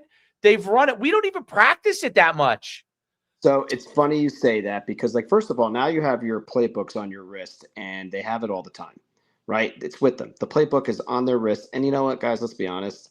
They think they're cool as heck, right? Definitely. So my younger son, when we first started this with my older son, he loves it. So I'll never forget. This was a couple of years ago. I might be embarrassing him. He was probably like 7 years old. He's 10 now.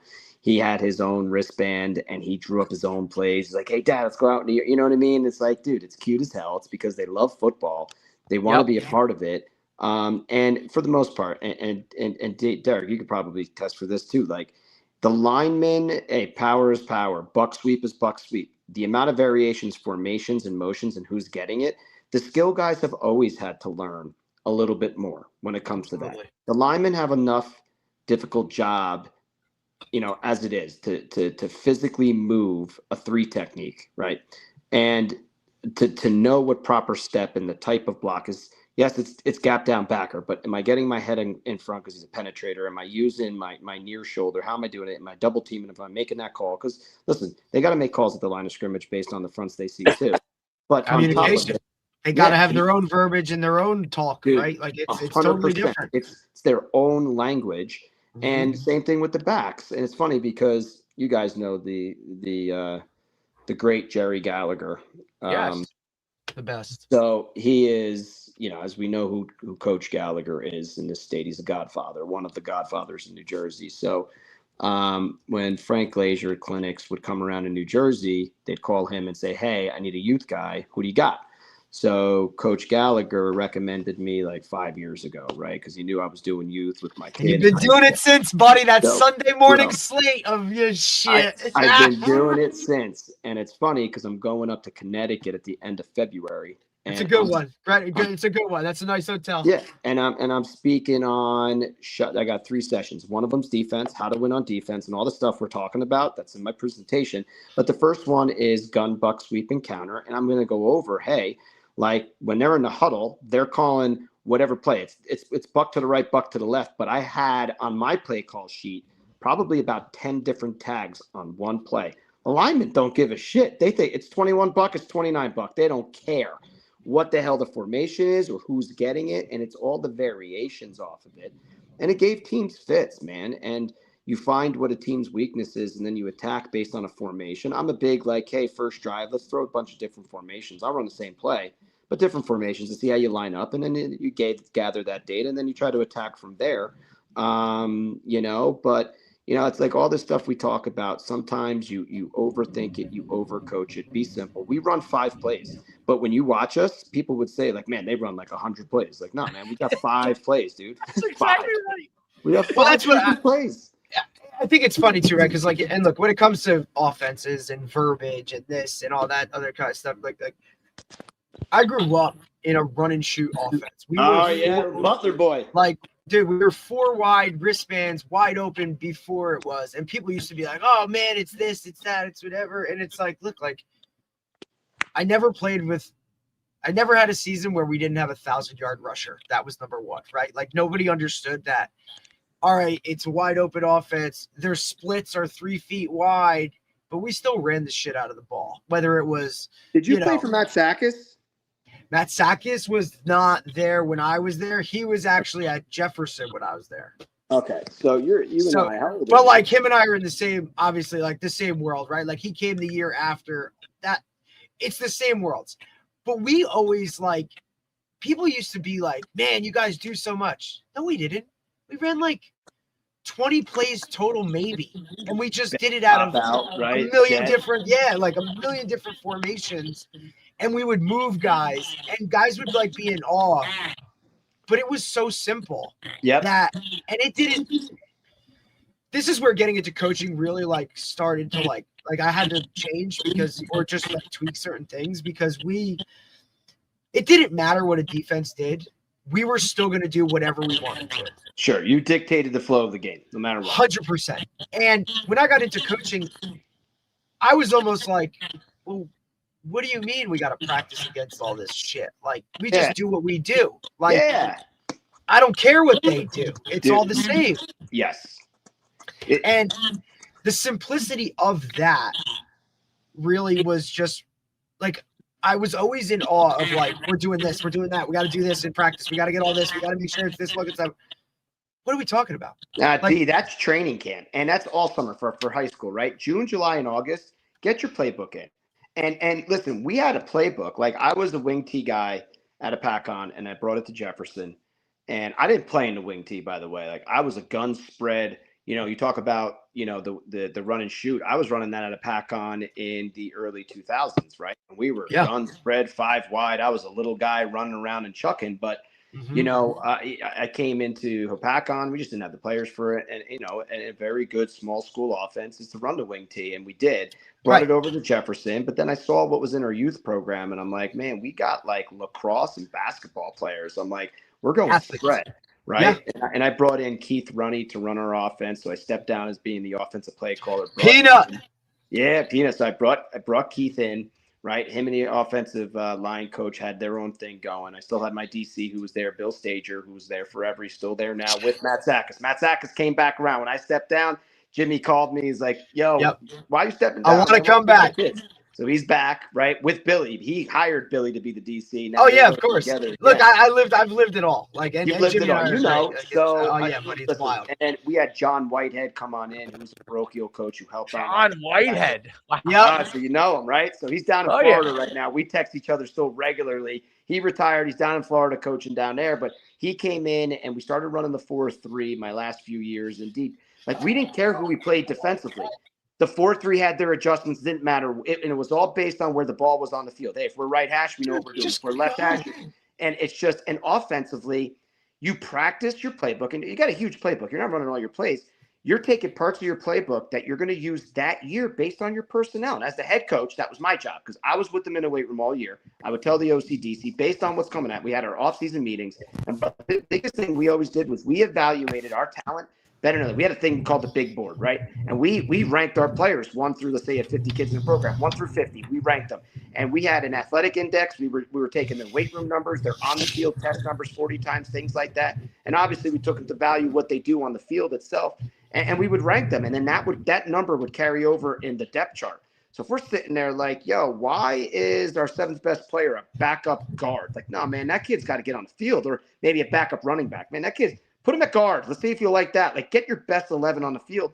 And then, dude, based on what we were, strengths were, that was our stuff. But dude, we would get it out to week 1. It would be like, all right, we got all of our stuff in. What are we going against? An odd front of 3-4 with 2-4 eyes. All right, tackle traps to play. Let's just focus on that this week. Like, dude, we would just do what we do. We'd focus more on maybe what we wanted to attack, but we didn't go crazy. Like, you just don't have enough time for it.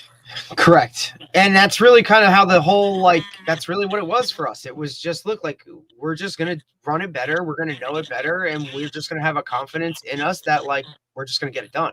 And it doesn't matter what they do or any of those kind of things. It's just kind of how we flowed with it. And it worked. And it's why I got confused when I got to the coaching world. Like, wait, what do you mean? Like, why do we have to do all that? Like, who gives a shit what they do? What the genius is in spread, D, is like we were simple at Jefferson my last few years there. We were 3x1 and 2x2, right? That's all we did. So now it was like, okay, you can only do so much, right? What are you doing? Like, what's the box? 6? So is it a 4-2 or a 3-3? Or are you going to do a 3-4 with 2-4 eyes, right? Like, those were the 3 things you were doing, and we had answers for each one. Our thing was always like, look, we didn't have to be, because look, we weren't world beaters, but we were athletic enough and good enough at what we did to find green grass and figure it out. Playing space, brother. Like, and you don't need, I mean, look, better players, higher, I get it, but dude, get me the ball when it needs to be there. And it's like, it's one of the things that Coach Shu always used to like he took that, and I was like, Dave, like, this is like all we did, like, just find it and go. And then he's like, well, that kind of makes a lot of sense, right? Yeah. And then to adapt it where your quarterback and wideouts can all be on the same page of like, I know we drawn it up this way, dude, but if he does this, do that. That's all it has to be. That's simple. And now you're off and running.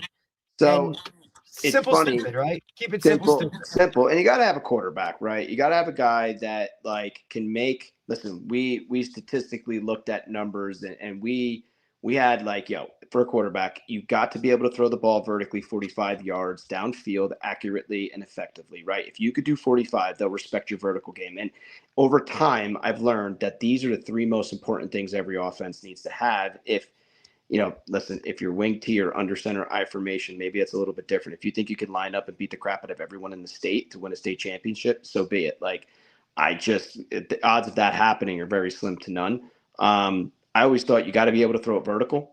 You got to be able to have slow and quick screens, and you got to be able to throw crossers, right? You have those 3 things. That was another thing too. Ours, like the screen game. Like, I love screens, and I do it. And Coach Shu is the one thing I always loved that Coach Shu did on offense was, irregardless of who the QB was, he took the best athlete and made him take snaps every week. Mm-hmm. Yep. Didn't matter. Like, buddy, we're warming up. Go throw a couple passes. Go take a couple snaps. Like, irregardless, because look, Coach Shu never took over any world beater of programs. My man took over some programs where they should have been paying him to go there, and the shit shows that he's been a part of. I just thought it was something that's always so, like, I take it with me everywhere I go, and I'm like, who's our guy? Get him some snaps every week. Yeah, just in case. And just to be able to get those guys the ball out in space, the screen game to us became so important. And pitch and catch, man. But guys don't like, I want to do screens. But then they practice, like, maybe they'll throw 1 or 2 screens in like team, right? It's like, you ain't never going to get good at that. Dude, it's like a segment of individual. It's part of Monday, we would do 3 15-minute slow screen periods a week. Monday, the last day of practice, and then our offensive practice, right? So the first and last practice in our main offensive practice. And we would do 3 15-minute quick screen periods too. And we had 3 different quick screens and 3 different slow screens. Right? That was right? It was always a segment in our practice. Periods. Yeah, tandem. Yeah. And I brought it to, that was actually one of the hardest things to implement at youth at first, because you do screens, Dave, down at the youth? Yeah, we do screen. Yeah, we do. We run quick. We run bubble. We run rock. What I call rocket, where you come in. Yep. Called tunnel, right? Yep. And then we do have a slow screen. I have not yet run it in a game, but we practiced. I've not run it in a game yet because I just don't think that our timing has been good. But like, my whole thing has been like, I want you to start doing these things, whether we run them in a game or not. The things that are part of football, You need to be able whatever to do. high school you go to, okay? That's the Because key. our area, you could go to, like, there's a Catholic school here, you know, there's 2 public schools. Like, wherever you end up going, that coach is going to get kids that know how to do all of the basic things in football. So, you know, whether they run spread or they run wing T, like, I know that whether it's the linemen or the skill kids, they will know how to do certain things, and they won't have to worry about. My whole thing with youth is I told Darius, I want when my kids go on to whatever they do, that the coaches who have them go, wow, you Who got you ready? You learned some stuff in youth football. You know, you're ready. That's what if they do that, I know I did my job. So guys, all sports, right? You have club teams, travel teams, and then right? Football, it's really just one. Yeah, listen, there are other things out there, spring ball, right? But like for the most part, you play for your town in the fall, and people say it's rec football. I say no. I say football's different, doesn't have different levels and all that stuff. Like we are a feeder program, and we are feeding to the high school. We need to feed, you know, their offense, the teams. Like we're a feeder program. We're not a Jeremy, that's program. where it's also too, like in doing this podcast, we talk to so many guys like nationally, right? And when we talk about their high school programs, whether it's Texas, California, the middle school program directly correlates with the high school program. Like the 7th and 8th grade team is just an extension of the high school program itself. That's something that here we don't do that. Dude, there are high school programs that don't even show up to the youth program. That's a direct feeder. Like, correct. That's insane. To me, if you're the head football coach around here, at least up by us, like, how are you not? Like, when I first got to Jefferson, I did this at a pack on too, but when I got to Jefferson, I'm like, yo, I got with the feeder program immediately. And these guys would offer up their house in their basement once a month, and I would come and I would clinic them on what we were doing. And then they started running the wing T. And then it's like, okay, great. Then we had to switch. I had to have a meeting with them. Like, yo, you guys ain't going to like this, but we're going spread because the guys that you're sending to us are screaming spread. So now we're going spread. So it's like, oh, all right, here's the playbook. We'll go through it, right? And I would run our youth camp, so all the players would be there, and I would have the youth coaches be a part of it. But you're right. I don't know if you remember the name, guys, of Colin Wells. I worked with him. Colin was an Opacon guy. He coached with me at Opacon, but he moved down south to Tennessee, and he was a middle school teacher and a middle school coach. And you're right. So it's like their middle school team is their feeder program. It's like their AAA for the big leagues. And if they needed a coach, they weren't finding a coach off the streets. They were taking the head coach of the varsity middle school team, and he was getting bumped up. And then the assistant would become the new varsity coach, and then they would go find like the JV middle school coach somewhere in the district, right? So it is a complete, like it's really 7 through 12. 100%. And it's what we see all the time, and these guys talk about it, and it's they can't see, like they look at us and they're like, how do you guys do that? Listen, I could tell you that I don't even see now. Maybe he comes down to the 7th and 8th graders. You know, obviously my kid's younger, but I do not see the high school coaches in our town. And they're what town you coaching? Middletown, which is Middletown North and South. Do you play Manasquan?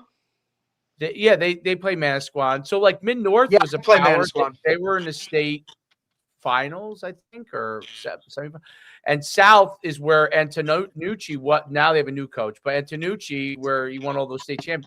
So there's a plethora of athletes. There's a plethora of, but the newer. I don't know what Antonucci used to do because he was retired by the time I started coaching. And he was the AD, right? Yeah. So, yeah, I was working with him in the North-South game, trying to get that girls' flag football up and running a couple years ago to get it off the ground, and he was one of the main guys I was talking to. Oh, yeah. He's real big in the girls' flag world down here. Yes, yep. He's big driver in it, but he's now retired. I think he's now just a director of Manasquan now. But what's amazing is I think it's like a big town like ours. Like I feel like there's a little bit of like.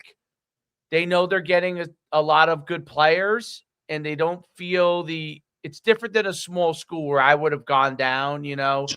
They feel like they're going to get the kids regardless. So whatever, right? Like, even though a lot of kids leave, but they don't care because they get so many kids. And there's also like they don't get pipped so much because there's just not the same pull as there is parochials up there. You know what I mean? Like you're talking all the bigs up there where there's not really a lot of that down here. There's maybe 3, and you even question doing that unless they're also like, but you got to be good enough. And the parochials don't really like they don't pull the kids like they do up north because they know it's their lifeline, dude. Man, like especially in like it's Bergen not like County, that. Oh yeah, I mean, look, you see it. It's all it's everywhere, right? And they're all fighting for the same dudes and whatever. It's why it's different. It's just different because there's not that many of them down here where you still stay public just because like one, the education's probably better for the most part, or it is what it is, or just like you said, you have that winning culture. Like Mid-South has that a lot of, even where I'm at in Brick, there's like a huge tradition of like Brick football. And this is kind of what it is. You know what I mean? So there's a lot of that, but what we've seen like in the further South, you start to move where it's regionalized school districts, bro. And there's a lot of towns that go to one public, like, they're loaded. It's a choice. You're talking all 5 state championships. Look at the. I was just going to say, look at this year, man. They swept us. I mean, you know what I'm saying? Like, and it's just they're pulling from a like just more area, more towns that outside of Philly area, and they're open enrollment too. So now that's a big thing too, like David, because we talked about with that, like now that they're doing this whole like like hey, if you're you have a certain number of special enrollment kids or kids that are out of district coming in and you win, now you're playing a group up, right? So those 6 schools this year in the first year they're doing it, like okay, like we'll see how this goes, right? And they'll reevaluate it every year, but just in general, like the towns are bigger. There's regionalized schooling. Like, you know what I mean? Like it's not Hapakon where it's 2 sections of town, dude. Or like, look, or even where Dave's from in Bergen County, right? Like Saddlebrook, like you throw a rock and there's a high school, you know what I mean? Like, whereas all of those towns down south a little different. Like the first North-South executive board meeting we had in January, like you don't think the guys from down south were giving it to us up north, fucking sweep, and by rights they took it to us this year. But hey, you guys know do you know the name Bobby Smith down there? Like that's of course, ripped train. So I grew up with Bobby. Him and I played. And we're Bobby's a Hapakon guy, right? Yeah, we played together. He's a year older. So we've used Bobby for how long, Dave? Like with our trading stuff like that. Like my son when he had the Seavers, he basically lived at Bobby's place, getting therapy with the 12. Oh, there you go. Hey, buddy, the big man. Yeah, he's going to school tomorrow. They know how to do snow removal up there. No, yeah, we were in today. Dave's kid goes to Catholic school, dude. He'll be off for the next 6 weeks. I said you're going back to school tomorrow. They had off today. I said you're going back to school tomorrow, whether they're open or not. So Bobby Smith though. So when I was at Jefferson, I was every other sport was doing something cool with their team. Baseball's going to Florida. Lacrosse was going to Virginia for spring, training and stuff like that. So I'm like, what could I do? So I'm like, guys, you give me your June and July. It's all voluntary. The last Saturday in July, I'm going to surprise you. So I started going up to, up by Bobby or down by Bobby, right? And he's got his, reach your potential training facility. So I would get a nice coach bus, get my team on it. We'd get there early. Like we left at 6 a.m. from the school and we drove down to his facility. He'd bring us through like this awesome workout, but I made teams and it was competitive and all that stuff. But then we'd go to the beach afterwards. The booster club would kind of set up the tents and whatnot. And then we'd hang out at the beach and do all that stuff. And that was kind of like that before training camp, but Bobby's the man. And like, we could have a whole nother podcast about physically training youth athletes. When is it time to start lifting weights? And to me, and doing a lot of the research that I've done, You could start whenever, as long as you do it Absolutely. properly. And it's Absolutely. like, I do a ton, like right down here in my basement. We made my There you dart. go, Dave. You're like my twin, dude, Coach. You're like my twin. I built the gym. I built the gym in my garage. Yep. Well, listen, mine's not insulated. I don't have a heater, so it's in our garage too. But during the winter, the dumbbells are way too cold. So I go down to my dart room. But I got the box. Listen, a lot of plyometric stuff, but a lot of band resistant, a lot of med ball work, a lot of core stability, dumbbell and kettlebells, right? And I've seen a major difference in both my boys, by just doing that. And I just saw it in my oldest son. You saw right there. He was just not easy to tackle because, he's got some strength behind it now, and it's not, and you got to do it properly though. And you can't do too much, So point is, Bobby gave me what he does with his son. His son's a year younger than mine. He's got 2 boys. So we usually catch up. I go down to his place. He's 11 and 9, I think, his kids, right? Yeah. Yeah. But I got 12 and 10. So he's 1 below, but I head up to his place usually once a summer, just to hang out, let the boys hang out and be friends and whatnot. And, but anywho, he's been a good, resource for us. And it's funny, he gives me the training stuff, and then I give him my playbook. So it's like, I give him some football, he gives me some training. I think his son's team went to the championship this year. Yes, they did. So. That's why I was asking if you personally played against them and if you know Bobby through coaching. We're the grade below. So it's funny because my son was going through the whole thing. Like we go there, we've gone there for training before, but we end up using his wife's therapy because that's he's great. So he was going all season long for the Seavers. And it's funny because her kids, they were going through their season, and we were having a very good season. They were having a great season. Yeah. So we would talk about it, but she would, because Bobby coaches his son's team. I don't know if he coaches both of them, but I know he coaches the older one. I think he coaches Brady. I know that. Okay, that's the older one, right? Tell him we talk, dude. Like I talk to Bobby regularly. He's one of my best friends since we grew up together. We played high school football together. And did you guys graduate together? No, he's a year older. But one super cool moment was Bobby was with him and I got inducted to the Opakon Hall of Fame together on the same night, and that's cool. To do that with him and reminisce on all of our time playing together and all the great stuff, and the fact is still to keep close contact with him, and we still help each other out when we can. And it's just that's football. Those are those bonds in sports and growing up. And it's like that's what I told the 7th graders. I go, listen, man, this is not a big huge deal. It's not the Super Bowl, but when you're playing for your championship here, I said, people will look at you differently. People look at champions differently. They're going to respect you more. You're going to get a level of respect as a 12, 13-year-old boy that not many would, because hey, you're the group that won a championship. That's how you're going to be viewed. I'm like, And then one day I got this one kid, right, who's Italian, and his dad owns an Italian restaurant. I go, one night, Vincenzo, 20 years from now, my son's going to walk into your restaurant. You're going to get him a bottle of wine. You're going to say, remembers that 7th grade championship? It's like all of those war stories. That's what it's all about. You love the moment, but it's the after effect too, that come on, you guys could get with your high school buddies right now and pick up like it was yesterday. You know it. Yeah. Don't skip the beat. No doubt. No, I don't know where half my high school buddies are, but there's no doubt about it. I'm sure actually most of them still are in the Brook.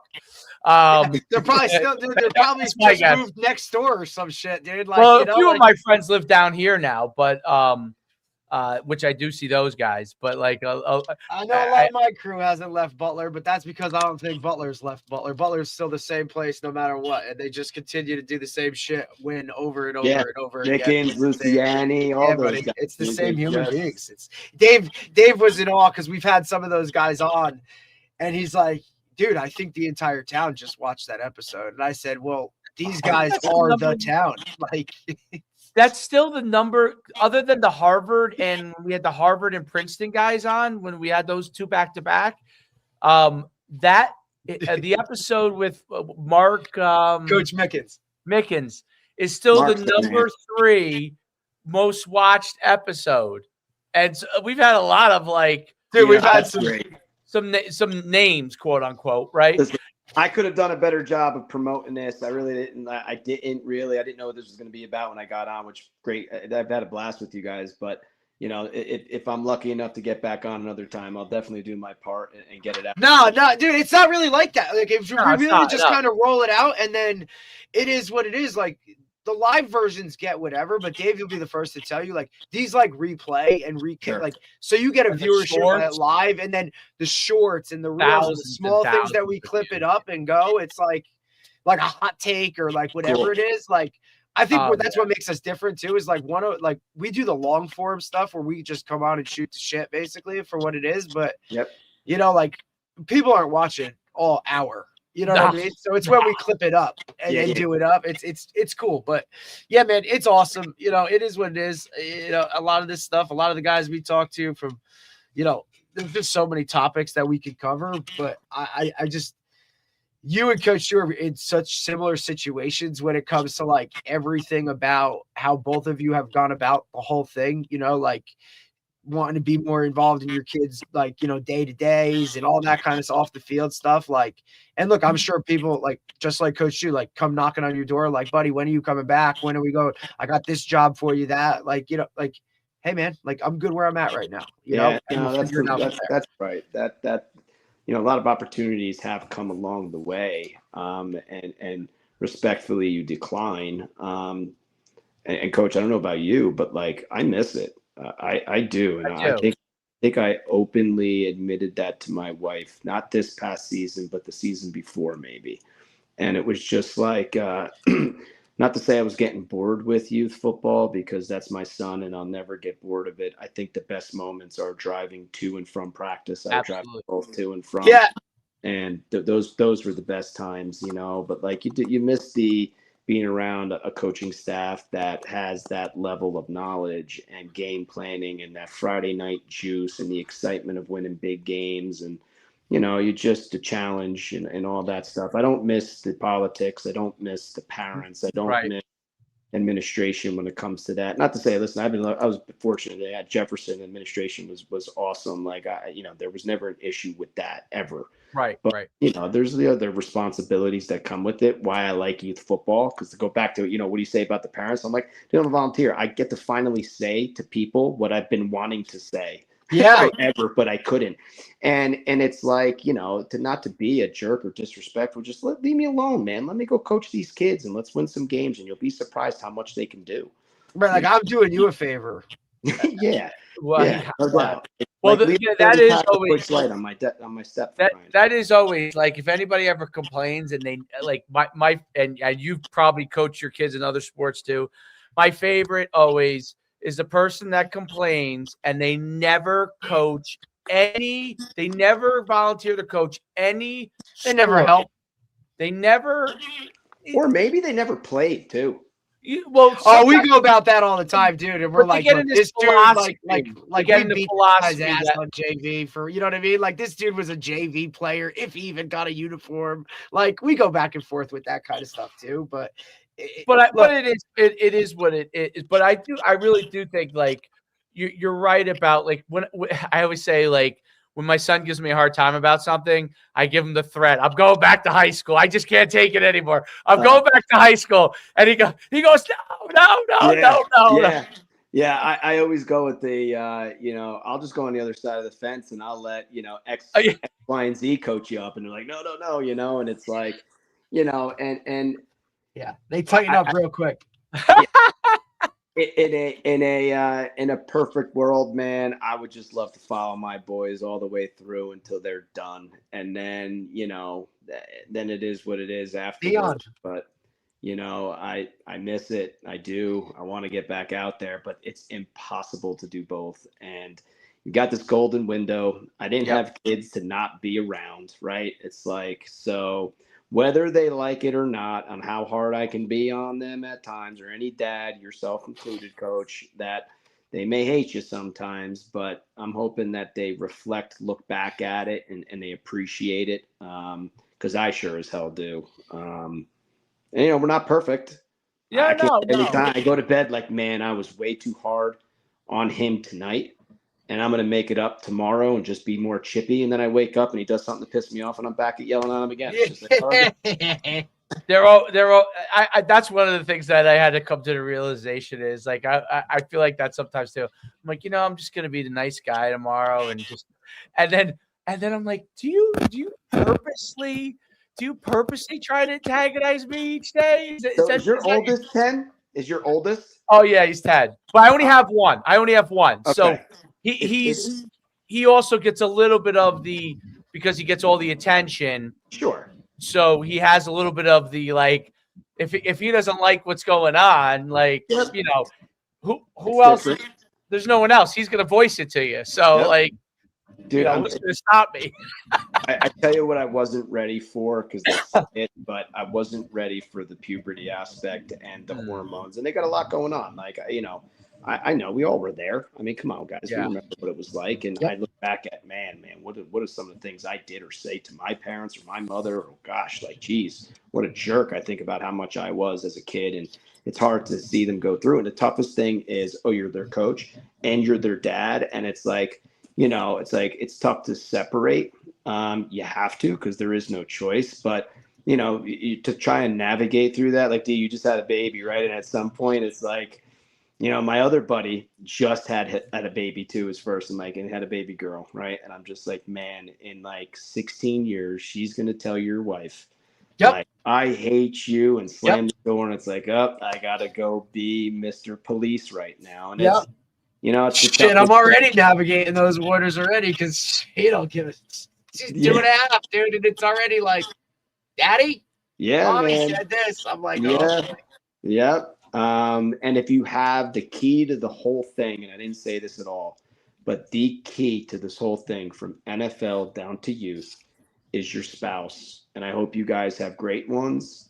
I hope every coach has an opportunity to have someone who gets it. And my wife doesn't know football, and she's not a football fan, right? But she was a cheerleader in college, and I was a football player, and that's how it started. And it's like, we got married when I was already coaching, so it was like she knew what she was getting into, and she never missed a game, brought the boys to every game, had to bear the parents in the stands. And as my kids got older, they understood what was being said about the coaches, myself. And then that's when things started to get rough because my mother never missed a game, and she was always with my wife. My in-laws would come up and watch games too. So it's like, got your whole family there and all that stuff in high school. That was tough. Like when my kids were younger, my mom, my in-laws, my wife would hear it. They're adults, they get it. But then my sons would start to be like, yo, what the fuck are you saying about my dad? Like, and it was just like, come on, guys. Like, it's like, and it's very tough, man, because sports drives that alpha out of you and that competitiveness. And if you don't agree with what they're doing on game day, but guys, as we know, they only see what they see on game day. They don't know what's going on at practice. They don't know no idea who missed practice on Tuesday or who can't understand how to freaking block power and so many variables. Who doesn't give effort, who's got the attitude, who got in trouble at school. Now administration's telling you to do X, Y, and Z. And, there's just so many variables. And, unless you're in it fully, it's you got to try to mind your P's and Q's. But listen, it's tough because if you enjoy the game and you're invested in your kid. Now, listen, I'm going to go back to this, Dave, that like I understand like when parents are as crazy as they are in high school, sometimes it starts in youth. Oh, of course. So now I'm seeing it from that standpoint, and I'm just like, now I know why they are the way they are. Derek, absolutely. And you know what? And it's not, sometimes it's not like you're a great coach. You do a really good job. You probably, even though we all deal with issues as youth coaches, you're doing a better job than 99% of the other youth coaches. The problem comes a lot of times, and you've probably seen it if your kid's been in other coaches in other sports, where even though a guy's volunteering his time, he's just either not that knowledgeable. It's not that he's trying to do something wrong. You know what I'm saying? Like, he's just not that knowledgeable. And then what happens is the parents start to get upset, and then he doesn't know really, he hasn't been trained how to react. Yeah. And actually Middletown just did something mandatory, which I think is a great idea. is that we have to do this Rutgers safety clinic thing, which they never did, Our league requires it. Yeah, I think that's a great idea because it's not about the guys that know what they're doing. It's about the people that really could use all this stuff because they don't even know how to answer a parent, how to deal with, even though sometimes it could be a guy who was a great athlete. He doesn't know how to. But if you're not just because you can play the game doesn't mean you can navigate those waters. 100%. Especially youth is hard. Especially youth. And I think you hit the nail on the head with it. And David, it gets better. Because what's different about youth than high school, like high school, your staff would turn over, your team would turn over. Not really in youth. For the most part, it's the same guys. I've been with like the same guys now for 5 straight years. And it's for the most part, the core 80% of the kids are the same kids. Yes, some kids come in and come out, right? But it's like it gets better because after 3-4 years, they get it. They know their role specifically. I have them do the same fundamental drills when we break up into like a 15-minute indie. And they know where they stand and they know what they have to do. And there's like 2-3 other guys who are a little bit more heavy into the game planning and all that stuff. But the other guys serve a role and a purpose too. And they know what their role is and they stay in their phone booth and they do a good job with it. I mean, you don't win a championship without those other guys helping out too. And, Absolutely. And it gets better. Like it's 7th grade year. And now we're going into 8th grade year. And the crazy part is you're going to have everything exactly the way you want it. And then poof, they be gone. It's over. And it's like, I'm fortunate enough to go right back down with my younger kid, who at that time, when my kid goes up to high school, he'll be in 6th grade. But I help with them too when I can. And I help with that coach who happens to be the president of our league. He's got his son's the quarterback of that team. My kid's like a running back receiver, but whatever.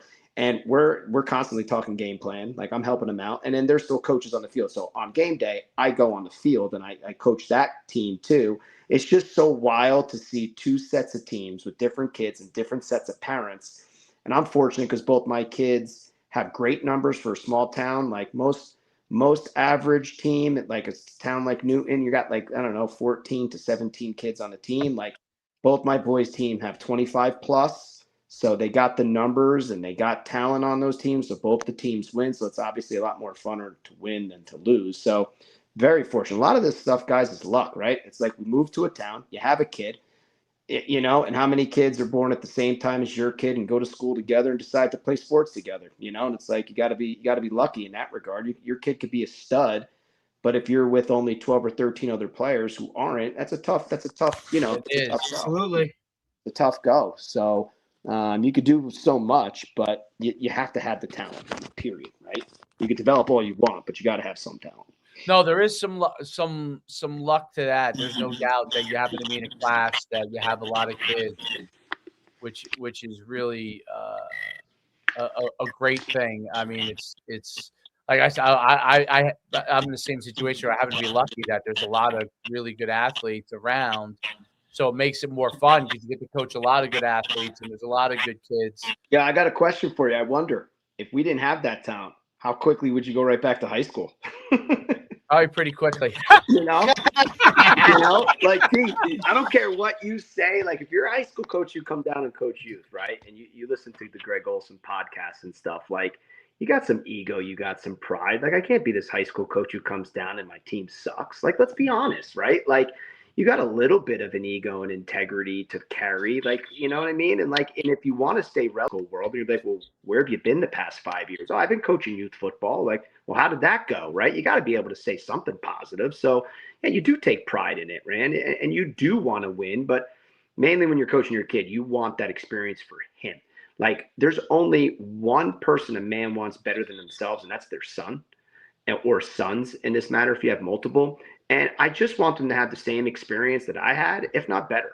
So it's like, how do you do that? You help them along the way. You guide them, you model it and all that stuff. And, sometimes it's not good, right? But you hope that there's more good than bad. But, you got to admit, you got to be having some fun. Like, it's a different type of fun, but it's still fun. There's no doubt about it. It's a ton of fun. And I enjoy, not being from the area, getting to know a bunch of different families that I would never, honestly have never known if I didn't move to this area. And I'm glad that I'm, as much as I, love the town I grew up in, the county I'm from, that would have been an easy, comfortable situation, right? Like I wouldn't have had to go through much if I was in my own hometown because everyone would be like, oh, it's Coach Schumann's kid. You know what I mean? Like he's going to be pretty good. Like, that type of thing. My kid has had to he's had a battle, right? And he's had to work. He's had to work because there is a lot of talented kids. Sure. And he is talented, which is good, but he's had to work. Like he had to learn to work, that working is an important thing, where I do think if he grew up in my, such a small town, like, I don't know, like I probably would have instilled it in him, but it's hard to get through if you're completely better than more of the majority of the athletes. When there's a lot of kids that you're competing with and you're not just naturally going to be on the A team for every single thing and you got to compete for it all the time. I found that, like, I wasn't sure how that would go, but I found that, what, he's learned that, like, I got to work, dude. Like, I take off a season and I don't work hard, people pass me in my own town. So, let's not even take other towns. And I always say this to them too all the time. I'm like, as much as you compete with like your friends and other towns you play against, in today's world, eventually you're not competing against New Jersey anymore. You're competing against the country. So I don't know what that kid in Texas is doing, but my guess is he's playing football probably all the time. Sure.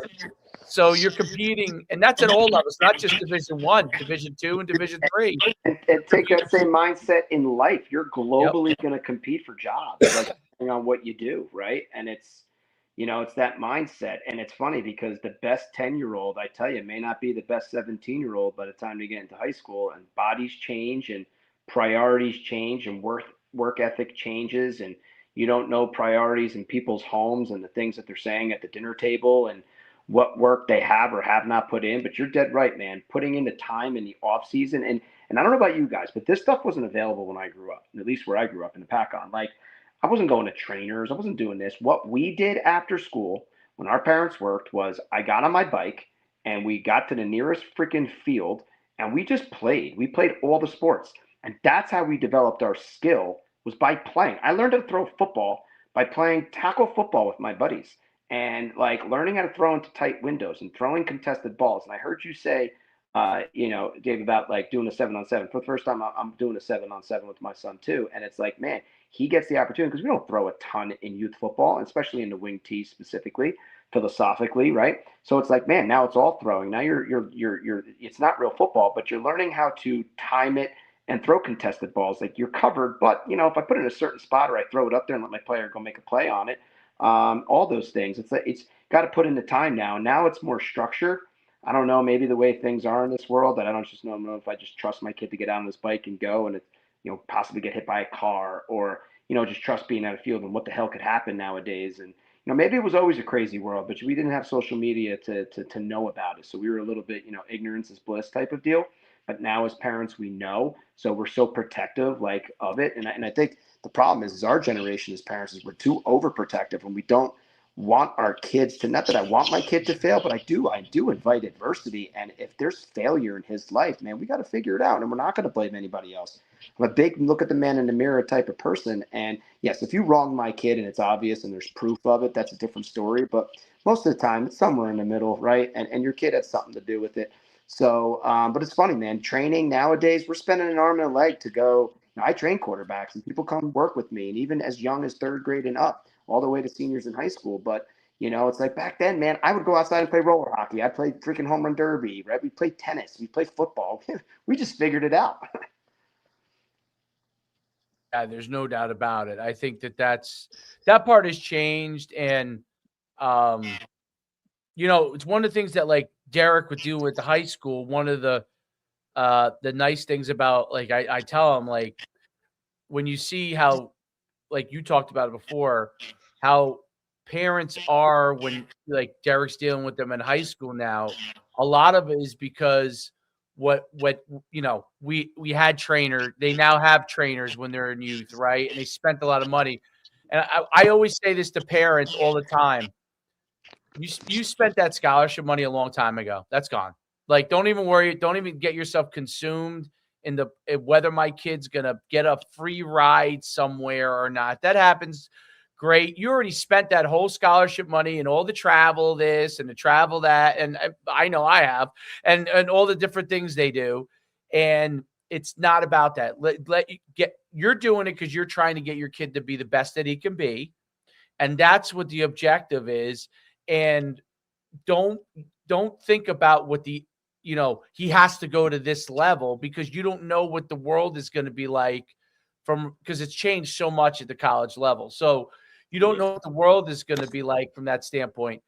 You are doing it to help them to be the very best they could be. That's why you're doing it. If that's why you're doing it and you're spending the money for those reasons, then it's well worth the money to me. If you're spending it just so he gets a scholarship, then you don't waste your money. Spend your money because you want them to be the very best they can be, because that will help them be the most successful they can be athletically. And the same thing goes academically. If you want the kid to go to Kumon to be better in the SATs or something, to me, it's the same kind of thing. Like, whatever helps them to be the very best they can be, so they have some opportunities. But when people talk about scholarships, whereas when I ran the showcases and stuff, like, I understood how that was because it was a different world and it made sense to me. Like I told Derek, you could draw kind of a line to some of those things. It's different. It's very jagged now. And when you're spending money on your kid, it's to help him be the very best he can be. And, listen, maybe they become great and it all works out that way, but it's not because you're thinking that's the end goal. Because if you're spending money as an investment to get a scholarship, 90+% of you are going to be very, very disappointed. But if you're spending it to be the very best they can be, you're going to be really happy, because you're going to be like, you know what? He got the most out of his experience, and maybe he became a college athlete. Great. Maybe he got a scholarship. Great. Maybe high school was the end, but he was the very best he could have been, right? Like, we've coached guys that we could have placed in college. They said, I just want to go be a student and go to the University of Georgia and have a good time. And they definitely could have played in college. They had offer like Division III level and Division II level. They could have played. They said, hey, I want to go. And you know what? Enjoy my life. Yeah. But their parents helped them maximize, what they could be. And I remember some of those parents, they did have at RBR, a couple of them really had a good approach to it, where great approach. Yeah, if their kid played in college, great. They spent all the money on them to be the very best that they could be. And then if they played in college, they all kind of hope they would, but they don't always, because kids are going to do what kids are going to do when they get to that age, and they're going to decide whether at that point it's still as important to them as a parent of, I was an athlete, you were an athlete, so was there. You always, your back of your mind, you're like, hey, I would love for them to go experience what I experienced in college and those opportunities. But ultimately it'd be up to them. If they want to experience it, they will. That'll be there for them, But when parents understand that, I think they come back, they look back at their experience and say it was great. But if they invested it just to get a scholarship, I feel like you're always going to end up being disappointed, because nothing's ever good enough, right? Nothing's ever good enough. It's a completely pure ride. And your message right there is perfect. And I couldn't agree with you anymore, dude. That is exactly, you want your kid to have a great experience right now. Like, my kid's going to start batting lessons with our batting guy in town. And it's not because I expect him to get a baseball scholarship. It's because I don't want him to suck this baseball season, right? Ultimately is what it comes down to. Right. Baseball specifically, you're by yourself up at the plate. Like, to strike out all the time is disappointing, and then you don't like the game because of it. Everybody loves a little bit of success. All right, kid, let's spend some time and some money. Go in his basement, get your work done. I'll pick you up afterwards, and let's hope that you can apply that, in rec baseball or travel baseball this year, and just have an above 300 batting average would be awesome, right? Like, that's what you're doing it for, right? And to build that confidence that, hey, I could work hard at something and get good at it. That builds that self-esteem, There's no doubt. We'll let you go. I one of the last thoughts I was thinking about was that one of the things also with parents is like, hey, just because he loves this sport XYZ right now, it doesn't mean he's going to love it 5 years from now. He may like another sport, right? And you have to be open to the fact that that could change, and you could spend all your time and maybe money in one area, and he may turn around. I just see it actually on the soccer side. Like I have a couple guys that I'm friends with. I would say that I'm undefeated as a youth soccer coach, because I had these two guys who I was friends with. My son went to nursery school with them, and these kids are like great soccer players, and their dads were running the team, but their kids were also playing like other older kids were playing club. So a couple times I was stuck with this team with all these superstars, and we would score all these goals, and I had parents yelling at me like, "Stop scoring!" I'm like, I don't know a damn thing about I soccer. don't know what I'm doing. I'm just managing the team here. But I learned from them with their older kids that, like, because some of them had spent so much money on soccer. Like, soccer's so expensive, these like elite club teams and stuff. And I think it's crazy, by the way. I did 1 year of it, and I said, no, when my son said he doesn't care about soccer, I said, thank God, we're saving so much money not doing this.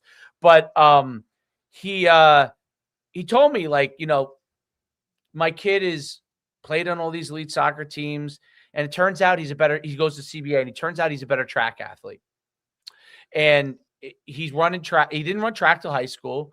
And like as a sophomore, I think he ran like 22 something to 200 and like 49 in the 400 as a sophomore. And the CBA coach thinks he could be like a 47 kid, and he said, my son, it's not that he doesn't even love track. He likes soccer more, but he's so damn good at it, that like, and he said, I had to really just take a step back and realize, like, that's probably his future. If he wants to do it in college, Sure. That's probably his future, because he's just such a good runner, and he's so talented there and soccer probably set him up to be a good runner, all that kind of stuff. But he's such a good runner. And he said, I just had to take a step back. And his son, who's my son's age, he allowed this kid to play as many sports as he wants, because he said his older son, they were so locked in at soccer, and he ended up being a phenomenal track athlete. He realized, like, let my other son play whatever he wants to try, because I don't really know what he's going to be good at, even though his younger son is a phenomenal soccer player too, but you don't know. So I thought, like, when I heard that, I was like, you know what? Yeah. I mean, even if I think my kid is that good at this, I don't know 5 years from now if he's going to love that more than anything else, if that's going to change, or he might become better, body type or whatever for something else. Or maybe we nail it right away, and maybe he is a great football player, right? But we don't know that. So I just say, like, that's why I say it's all worth it. Like, it doesn't matter where they end up going with it. One sport helps the other. Like, one sport, like, you're training your kid in speed and strength. Well, that helps every sport, right? It helps every sport. He's going and taking baseball lessons. Well, that's coordination, and that's hand-eye coordination, that's timing, that's athleticism. Those things help football, right? So those all things build on top of each other's. And that's why I've always, when I listen to other parents of kids that are older that thought a certain way, and even though, I've coached and you coach, but I like to listen to it, because when they have an experience that they thought was going one way and it goes a whole nother way, it's unbelievable. My other neighbors, his kid didn't do any sports till high school, went to CBA, was a shot putter, does the shot put at West Point through 60 feet at CBA. Yeah. And he's a shot putter at West Point and graduating from West Point. And it's like, that kid didn't play a sport, I don't think, until high school. That's incredible. But there's a perfect example. Yeah. Yeah. I mean, if you saw the kid, like, obviously he went to CBA, they don't have football. If they had football, they would be unbelievable. But, the kid is like 6'4", like, 230 pounds in Adonis. That helps. Yeah. He was an Adonis. But his father did get him. What he did do when he was in 6th grade, he started him lifting and stuff, even though he wasn't really playing sports. Maybe he played about that training. He started him lifting early, and when he went to CBA and he decided to choose a sport, it worked out for him. Sure. So anyway, but yeah, I'll let you go. It's been great talking to you. Similar mindset. It's funny. It's like it is awesome to hear someone having that ride and another high school coach who kind of been through both sides of it. Sometimes you're like, okay, I'm not crazy. Listen, I can sit here and talk to you all night because philosophically very similar. I love to listen to what you have to say. I've learned a few things here tonight just listening to the both of you. And yeah, you're right. It's good to know that there's other people out there doing the same type of stuff, and that's great. You know, you're not in it alone, right? No, you're not in it alone. It's great. So, well, Coach, I'll let you go. It's probably past all. Derek, it's definitely past that. Derek, you go to bed early, right? Buddy, I did. That's right. You got the baby. No, you're not going to bed early. Come on, man. I'm Windows. I'm pockets now. Like, you this know is the beginning of the night. This is the early part of the night. Yeah, what are we talking about, dude? Segment one. This is segment one for you. That's what's great about like some of the guys that we're trying to get as guests on the West Coast, dude. I'm good, like hitting them up. It's good. Somebody's always up, you know what I'm saying? So we're all good. That's funny. Coach, appreciate you, buddy. We'll talk soon, man. Thanks for having me on, guys. Always, buddy. Have a great night, Coach. You too. Take it easy, fellas. All right, man. All right, bye. That was phenomenal. Phenomenal stuff. I don't want to hold you up because it is so late. No, you're good, bro. I just know like I know how I've been around him for a while. I've watched him go from like, you know, the whole thing. And I remember when he made that decision of like, yeah, dude, I'm going to hold it up for a while and just coach my kids. You know what I'm saying? Like, it's a good time right now for, you know, the family and whatever it is. Like, and look, he had a really good situation at Jefferson, right? Like, yeah, he had wanted it back on, went to Jefferson, like, you know, like all the momentum in the world of like, you know what, like, let's pump the brakes, take a step back, you know what I mean? Like, and go from there. He's been very adamant about like, I'll get back into it eventually. Like, and I'm sure he will at some point, but just hearing like you guys go back and forth with it, because like it's literally like carbon copy of like kind of how things are, you know what I mean? Like, and I know philosophically like how you guys feel about coaching or whatever. I'm like, dude, I gotta get them. You know what I mean? So, and well, you know, you do feel alone. You do feel alone in that ride because sometimes, even though you're friends with other dads, and I feel like by the time you end up getting to it, you'll be so equipped and so educated. And I'm curious, like I want to know your journey all the way through because I want to hear it, because I am curious, because you're hearing it from other people before you reach there. And it's, but you do feel like you're alone in it, because even though you're friends with other dads, I don't, you know, I've never been a person that like, I don't go and hang out per se. That shit. I mean, even though when we do, like we had all the coaches went and their wives went out to dinner together. It was great. Yeah, that's cool. It was a great time. We had a great time. But my personality is not like, I'm a very outgoing person, but I'm not like, I don't like, once I shut down that part of my world where I don't go out that much anymore, like maybe my wife hates that about me, but like when I kind of became an adult parent, you know, I really just thought to myself, like, I don't want to be hanging out that much. You know what I mean? Like, that's not my thing per se. I'm with you, bud. You do feel more like you feel a little bit more alone, even though you are friends with these guys. Like they'll take your call anytime. You'll talk, you know, talk to them, but you do feel alone, and everybody is a little bit in an island in the sense that your own kid's journey is your own kid's journey, right? It's different than someone else's journey. Absolutely. So that does put you on an island because you each have your own circumstances, which is when you talk to somebody else that may have similar circumstances, it is like a rewarding conversation because you don't get that as often. Like your kid might be really good at football. Well, your other friend's kid he might play football, but he might be really good at baseball, right? And so their journey's slightly different, even though they're on your team. Mm-hmm. And what your expectations are and what your goals are might be slightly different than theirs. So it doesn't always align, even when you have conversations about that stuff.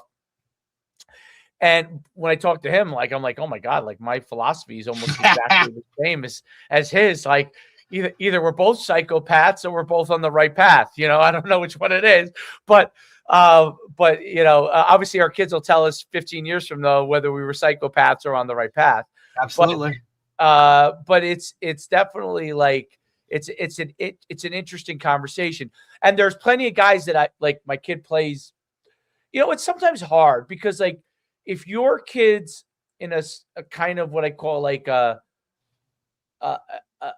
more of a premier position in a certain sport, and another person that you might be friends with and their kid is not in a premier position, sometimes you wonder in the back of their head, do they feel like, oh, they're maybe getting screwed? Or now, that's not always the case, you know what I'm saying? But like sometimes it is the case. So it makes it a little bit weird at times, unless you're all on the same pay, like your kid's the same level at this sport. Your kid's which is rare. It's like very not going to rare. happen. Like you're never going to find the right. You know what I mean? You like, might be the same level of football, but then go to basketball. It tails off in something else, better, or even worse. even in school or academically or socially. Right. Like your kid has a lot of friends, this one doesn't have friends, or it's I'm hard careful to find that.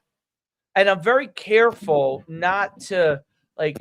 I learned to be a little bit more careful with saying too much about my own kid because you never know. I don't know what their situation is. I don't know what might make someone feel bad. Like I'm not trying to make anyone feel bad. Right. But like I don't well, I got Troy going to this trainer and he's doing this or he's doing that. And then people are like, oh. They're like, wait a minute, am I doing something wrong? And I'm like, right. oh, and you're like, no, like you feel like you crossed the line or whatever. You don't want to make people feel uncomfortable. So you just stay in your lane, dude. That's why I just listen. If they ask me, I'm glad to tell them. But you know what? Like in my older years, like I listen a lot more than I talk, and that for some people that's hard to believe. But like, yeah, I used to talk a lot more because I just look, man. Like I just don't need to put it all out there, right? Like it doesn't have to be in the forefront. Like it is what it is. Now, if you ask me, I'll tell you. But that's right. If you want to know, like, I'm glad to tell you my 100%. Experience. I would love to give you everything I can do, or you ask for help, like I'll do whatever I can in whatever it is. But you know what? Like I'm not going to go search for that anymore. Like the kid from RBR said something to me on the way out. I was coming in and I was coming out and he was going in, and he said, "Oh, coach," he's like, "Oh, I said, "Oh, my son's here." He you know, and he goes, XYZ coach has been phenomenal with me the last 2 years. He told, like, I didn't ask. He told me that. And I said, wow. I'm like, okay. That's awesome. That's a great endorsement from a kid to say about a coach. I was also says something about the kid. Like, oh, this kid's a little different. Well, this kid's a great kid. I could tell that just from when we had him at the tryout that he's a great kid. But like, but you know, like, very rarely would a kid come forward and even just say it like openly. Like it makes me think not only is this coach probably a good coach, he's probably also a good guy. You know what I'm saying? Like, so like those are when I say like with parents, that's why I always say like you should observe. It's worthwhile to spend money, even if you're throwing it away, just to see how someone works and just to see how they treat a kid or how they coach a kid up. And you know, sometimes you want X at this phase in your kid's life. And then sometimes you want a tougher guy on your kid at this phase in his life. And those are important things to understand. You got to also know who I'm like coaches. I'm pretty tough on Troy on certain things. So when I put him with a trainer, I actually am looking for a guy that is coaching him hard, but really has like a good amount of empathy. Because I know my kid could use that when he goes to a trainer, because it's not just about what they know. I mean, yeah, this guy might be better than that guy. Communication, how they treat them overall, like that stuff all matters, man. Right. And then there might be a phase in his life when he might need it. I might want to send him to a guy that gives him a kick in the butt, you know, too. Right. So absolutely. It depends on the different phases and what they're doing. And then I watch him, you know, like he like, I always say like, how did you like it? Oh, it was good. You know, they always give you the bullshit. Like, oh, it was good. You know? Yeah. Okay. how do you like how he treated you? Oh, he's really nice. Oh, he's really nice. Okay. Do you think that you want to work with someone that is nice to Really you? nice. Is nice. Like, is he getting the most out of you at the same time as being nice? No, he's teaching me. Okay. Like, I ask those questions because well, I think you have to. That feedback, that direct feedback from them, like, and obviously, you know what I mean? Like, that's what you're gonna base it off of. I don't want the listen. Yeah, don't give me the fluff, bro. Don't tell me what I want to hear. And I don't need the flash. Okay. Right. Now, not that there are some flashy guys that are great. Okay. Because it's not like there aren't, but I don't need the flash. Like, you don't have to come with me at the flash. I am watching things that you don't think I'm watching. So yes, you don't, like, if you are trying to impress, don't try to impress me. Okay. I'll look for the things that I need to see positionally or technically that I'll know, okay, this is acceptable for me. I want to know what my kid thinks, and I want to know what he came out of that with, and I want to know, are you teaching? Teaching, like, because I don't care. Like, to me, like, if you want to film, that's okay, as long as it doesn't affect your teaching. That's a big thing for me. If you want to film. Don't all of a sudden start doing shit or become something that you're not just because there's a camera on. Like, right. Be the same person. Because I'll notice that shit too. 100%, dude.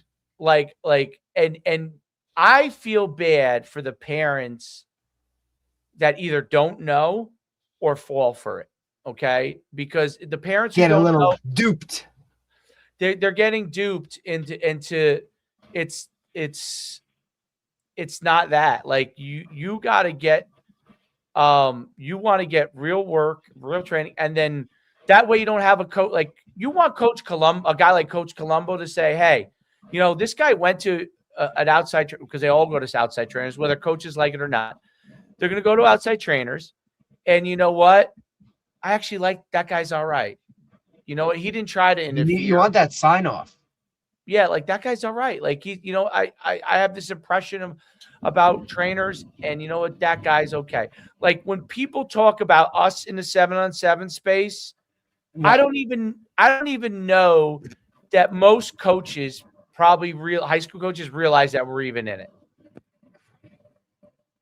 And to me, that's a good thing, because absolutely, because we don't need to be loud about it. Like, we just do what we do, and it works, bro. You know what I mean? Like, works. I don't need to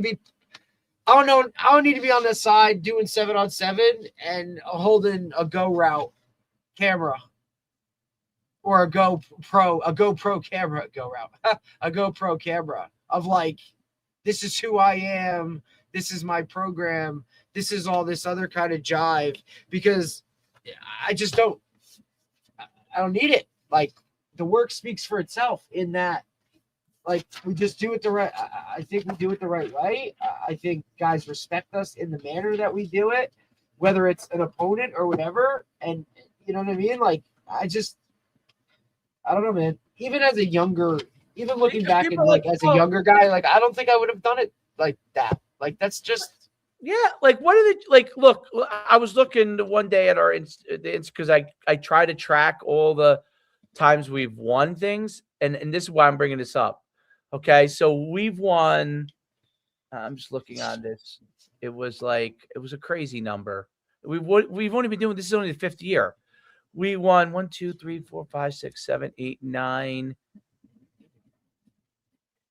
We've won 12 tournaments and finished second 13 times, and we've won our bracket, like our round robin, 21 times. Well, guess how many of them I remember? Maybe 1 or 2. Okay, so my point of that is those we've won a lot. It's not just that it's not that, it's their experience. Like, I don't even remember all those kind of things. I can remember a few of them. I don't remember. I probably remember my kids more. And then I remember the one that you guys won with, was in the rain, which was a really yeah. That was a great. I think I still have the trophy, actually. That was a great one. That was like, a couple of signature ones, but we've won now our groups have won so many, like multiple in a tournament, that you don't see us I'm like not walking around doing that. Like, hey, like I'm not even there sometimes when they're getting the trophy handed to them. So like it's not about that. You know what I mean? It's about, so like but I track it because I like to be able to prove that point. Like, you don't hear much about us on that, but if you go and look at it, look how many we've won. We've won a lot.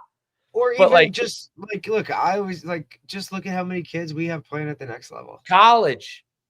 It's insane, dude. The Warrior Kings, which were really like, we were just trying to figure it out and survive those days. Like, we were kind of doing it because we knew it was kind of like people were like starting to do it. Yeah, people are going to start to do this. We should kind of get this and be doing this and whatnot. There's a But million pros from those teams.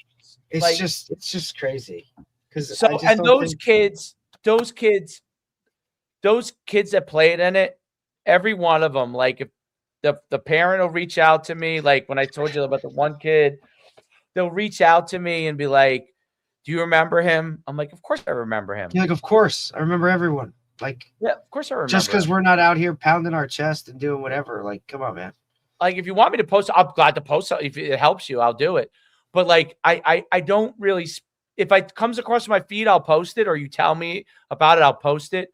But I'm not like as actively tracking it. I just know that it is, and I think that that's what makes it good. Now, you could argue we're fools, because we right. Probably, you could tell us like it is what, yeah, I get it. Cause we're not getting as much, traction. We lose so many guys. We lose guys that come and don't and leave. And that's fine, dude. But like, here's the other thing. Like, we'll just take another one and do something good with him. Do it again. Like, we're not chasing people. I'm not begging people. I'm not doing that. Like, no, there's no point in doing, and we learned all that in the early days, right? With the Warrior Kings, like we'd be worried, like, oh my God, are enough kids going to show up or not? Like, we're not and those kids were all great kids. I mean, like when people are like, oh, who were some of your, I don't know, Artur Sikowski played it. Right. Now coaching here, like I had Elijah Riley who played at West Point, played for the Jets. I had, I mean, it's guys that I'm forgetting guys, like that's how many there are. Like at one time we had in the Warrior Kings, I remember we had 3 quarterbacks. All 3 of them went Division I. Okay. And Artur, because he was only a freshman at the time, was actually the 3rd quarterback. So it was, because I remember when Artur left and went to another club, he was like, his father was just like, I just needed to get some more reps. And I was like, yeah, no, it makes sense. Like, yeah, I get it. You know what I mean? But like, we had so many, and his father was always great to us. And, so it's. But it's those relationships and the way that we do things, I just think are different. And I think that's kind of where it, like, you know what I mean? Like, it separates. Yeah, you want to go so like that. And that's why I said that to Jerry. It's like, I was tell parents, like, I hope I can make you happy, but if I don't make you happy, like, I don't ever want to hold you back, because I would never want anyone to hold me back. So I would never, because you never know. Like, I'm not going to say that at some point in life I'm not happy with something. So I would never want anybody to be held back. You know what I mean? I want you to know that I want you to do what's best for your kid. So that's, to me, an important thing for parents to understand that, because when they make a decision, now you've made the decision. I didn't make the decision for you. You didn't get influenced by me. Should you say, should you not go? Maybe another parent might do that. That's great if another parent does. But I'm not going to influence you that way. If you want to stay with us, we'd love to have you. If you don't want to stay with us, we want you to be the very best you could be somewhere else. And literally, nobody's upset about it. Like, you should do what you need to do, because I would do the same thing for my own kid. So you should do the same, and I try to, obviously, if I can, be loyal as long as possible in the place. If I'm being treated well, I would love to do that and stay there. But I can't say that I don't know that something isn't going to happen down the line. So I would never, because I don't want a parent to come back and say, you told me to stay here and this would happen and it didn't happen. Nope. I can't. Not doing it. I'm not going to do it. If you stay here, you know what we do. and you know how we're gonna handle the kids, and you know what you can know what to expect. If you choose to go somewhere else, then you should do that, because that's up to you. But listen, and if you turn around and said, I want to come back, I'm always doors always open to a just conversation. come back, dude. Like, nobody's mad. Nobody like I think people are shocked by that, because in today's world, yeah, because they think like you hold a grudge, or you're, right. you know what I mean? Like, and ultimately, what does that do? Hurts the kid. And is that right? Like, or is it, hey, you thought it was something, grass ain't always greener, to take that with you the rest of your life, like, and to understand that, right? Which is a huge learning experience for some of these guys. Or sometimes it's just, look, sometimes it's not even the kid making a decision. It might be somebody else, like, telling them what to do, and they, hey, okay, like, maybe not, you know what I mean? Like, maybe that's not a thing. All right, well, let's figure it out. Absolutely. And that, I think that helps everybody along on their ride. And I noticed when people don't do that, things start to happen negatively. Meaning, when I guys that I'm friends with, I see them promise somebody something, and I'm like, don't promise somebody, dude. You don't know what's going to happen. What happens if next year the greatest athlete you've ever seen walks into your lap? Are you not going to play him? Right. Right. You know what I'm saying? Like experience would tell me that I can't promise those things, because I don't know who's going to join my team or not join my team. I don't know, like, next year, or what circumstances are going to come. You know what I mean? Like, there's a lot of outside stuff that just is what it is. Yeah, and if I am set on something, let's say, like when someone's like, "Oh, let's say they say, "Oh, is your son going to stay at quarterback?" Well, I tell them I have no reason to not have him at quarterback right now. He's shown me that he can do it. He wants to do it, and he's been good. And I thought his point on the quarterback thing, I never really thought about it that way before, but the truth is, when you are with if he's a good enough player, look, if your kid has no athletic ability, that's different. But if he's a good enough athlete, you are with him. Like, you cannot, like, it's funny that he said, like, he sends his kid stuff. My son has his iPad back, even though we finally let him have it back. And he'll probably abuse it again and get it taken away again at some point, but he has it back for now. And I send him stuff. I'm like, hey, here's Fernando Mendoza's warm-up. There was someone shot a video of it, him warming up before a national championship game. You should take a look at this. And he sends me back. I looked at it. He's like, and like, I'll send different things. I said, oh, here's Tom Brady teaching how you throw a football. And he'll look, I'll look and I'll see, like, I said, did you look at it? He said, yeah, I watched the whole thing. Right. But I try to only give him stuff that I think he might like. Like, it's got to be a little bit. Right. Like, you don't want to force feed something. No, listen, he's not. If I tell him to look at this video on cover 2, he ain't watching it. Okay. I mean, that ain't happening. But if I show him someone he admires, he'll watch. Right. Then he'll be all over it. He would delete it. He wouldn't tell me. He would just delete the thing I sent him on cover 2. He wouldn't even look. He would just, he would delete it. And but it's very I think his point on that is out. Like, you do spend a lot of time. So if your kid is a good enough athlete, there are some advantages at youth, and maybe even at high school, depending on what kind of high school you go to. I agree. College is where I think that is different, because he's definitely a man at that point. But it's a different relationship. Yeah. Deion's relationship, in my opinion, is very unique. He's an outlier. He's one of the greatest athletes of all time. His son happens to be someone that seems to work well in that manner. Just got announced to the Pro Bowl, actually. Yeah, yes, which is shocking. I don't know how that happened, but we understand what the Pro Bowl is now. This isn't Sean Taylor blasted punters anymore. No, this is like a show.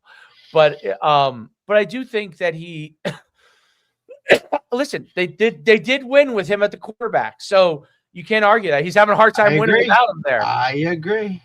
So I think that is it's a different world from that standpoint. And I always say this, like, Everyone's like, oh, can it work at high school? Well, Brett Favre's father was his head coach in high school. Mm-hmm. And even though he ran the option, didn't let him throw, but he did, which is why he ended up at Southern Miss. But he did coach him. You know what I mean? Like, and so he didn't coach him in college, but he did coach him. And, Nick Saban's father did coach him all throughout youth, right? Mm-hmm. And Nick Saban played what position in youth? Quarterback, right? Now, it didn't, obviously, ultimately, he was a DB, but he was a quarterback. And that was one of the greatest stories that Nick Saban told. Like, his father was like, they were like, what play should we run here? And he was like, we're going to throw it to so-and-so in the corner in the end zone. Okay. He's the best athlete. They're like, okay, it threw it. And he went, and that's what. I love that he brought that up because I'm a big believer in that, and it's something that's kind of like, you know what I mean? Like, I really definitely like when it comes down to it, it's not about players, it's about players, 100%. It's so true. Like when people like in that playoff game, people are like, how come you end up going to this kid so many times?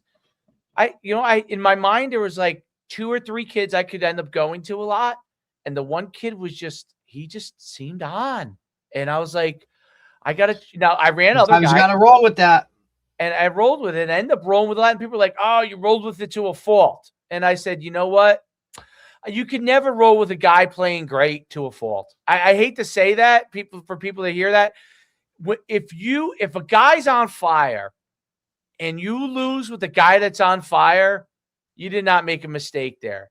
If you were rolling with the guy that's on fire and having a great game, and all of a sudden you got cute and lost the game, then people would really have a right to say, wait a minute, this guy ran for XYZ, was running for 200 yards, and you decide to go away from him, like, hey, that I don't think that's always, I think you got to go with the hot hands, or maybe it's 1 or 2 you have in a game.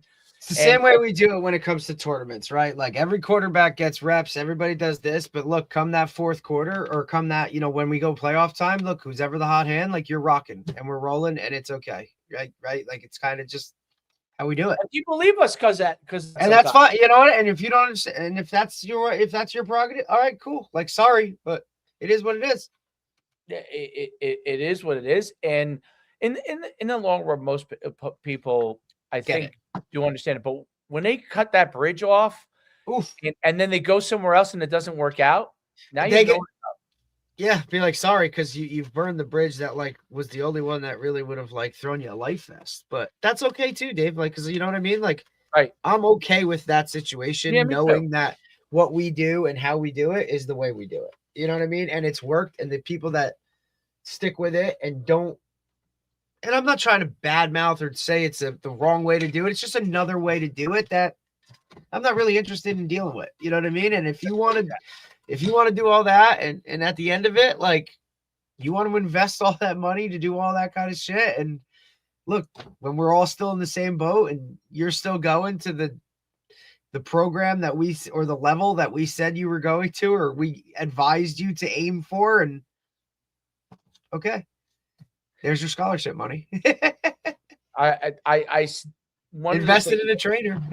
One of the things I'm always been a big, like when I try to advise people, if you're a guy, you walk in the door and everybody goes, oh, then you know what? Go to whatever fucking national thing. Do whatever you want to do, bro. I don't give a shit.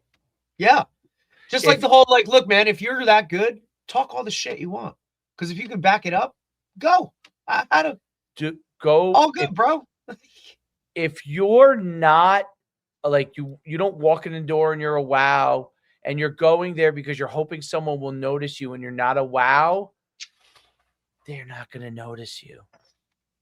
Because there's 15,000 other guys. Because there's wows that were there. There are wows. Right. If you're trying to make yourself a wow by being around it, it doesn't matter. They don't they like you're still what you are. It becomes more like more work. Like if and people get mad about because look, there are great athletes that are not of the right size, quote unquote.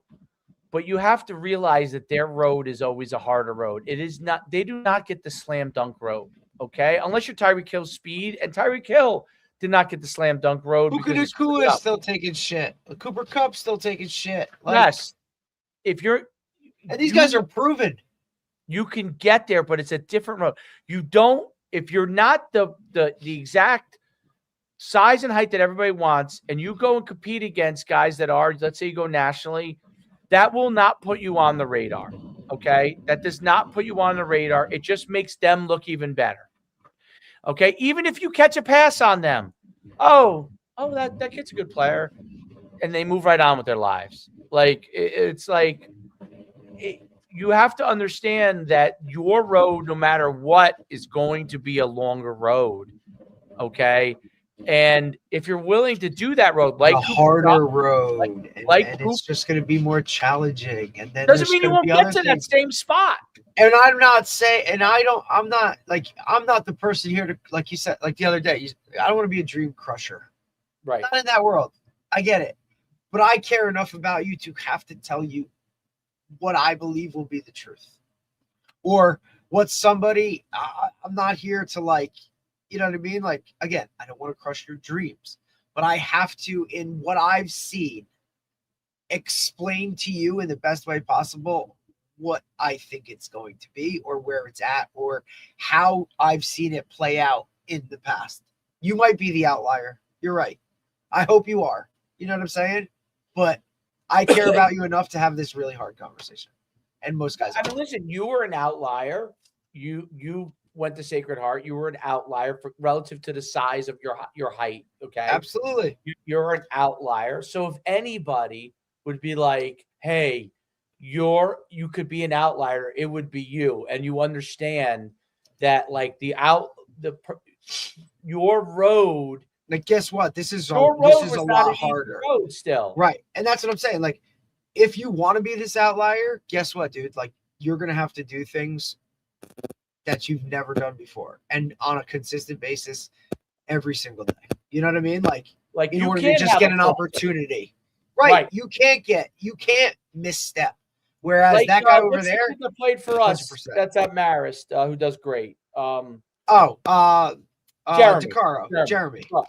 Jeremy DeCaro, if he at his size, and he's shorter than you, okay, probably by 2 inches.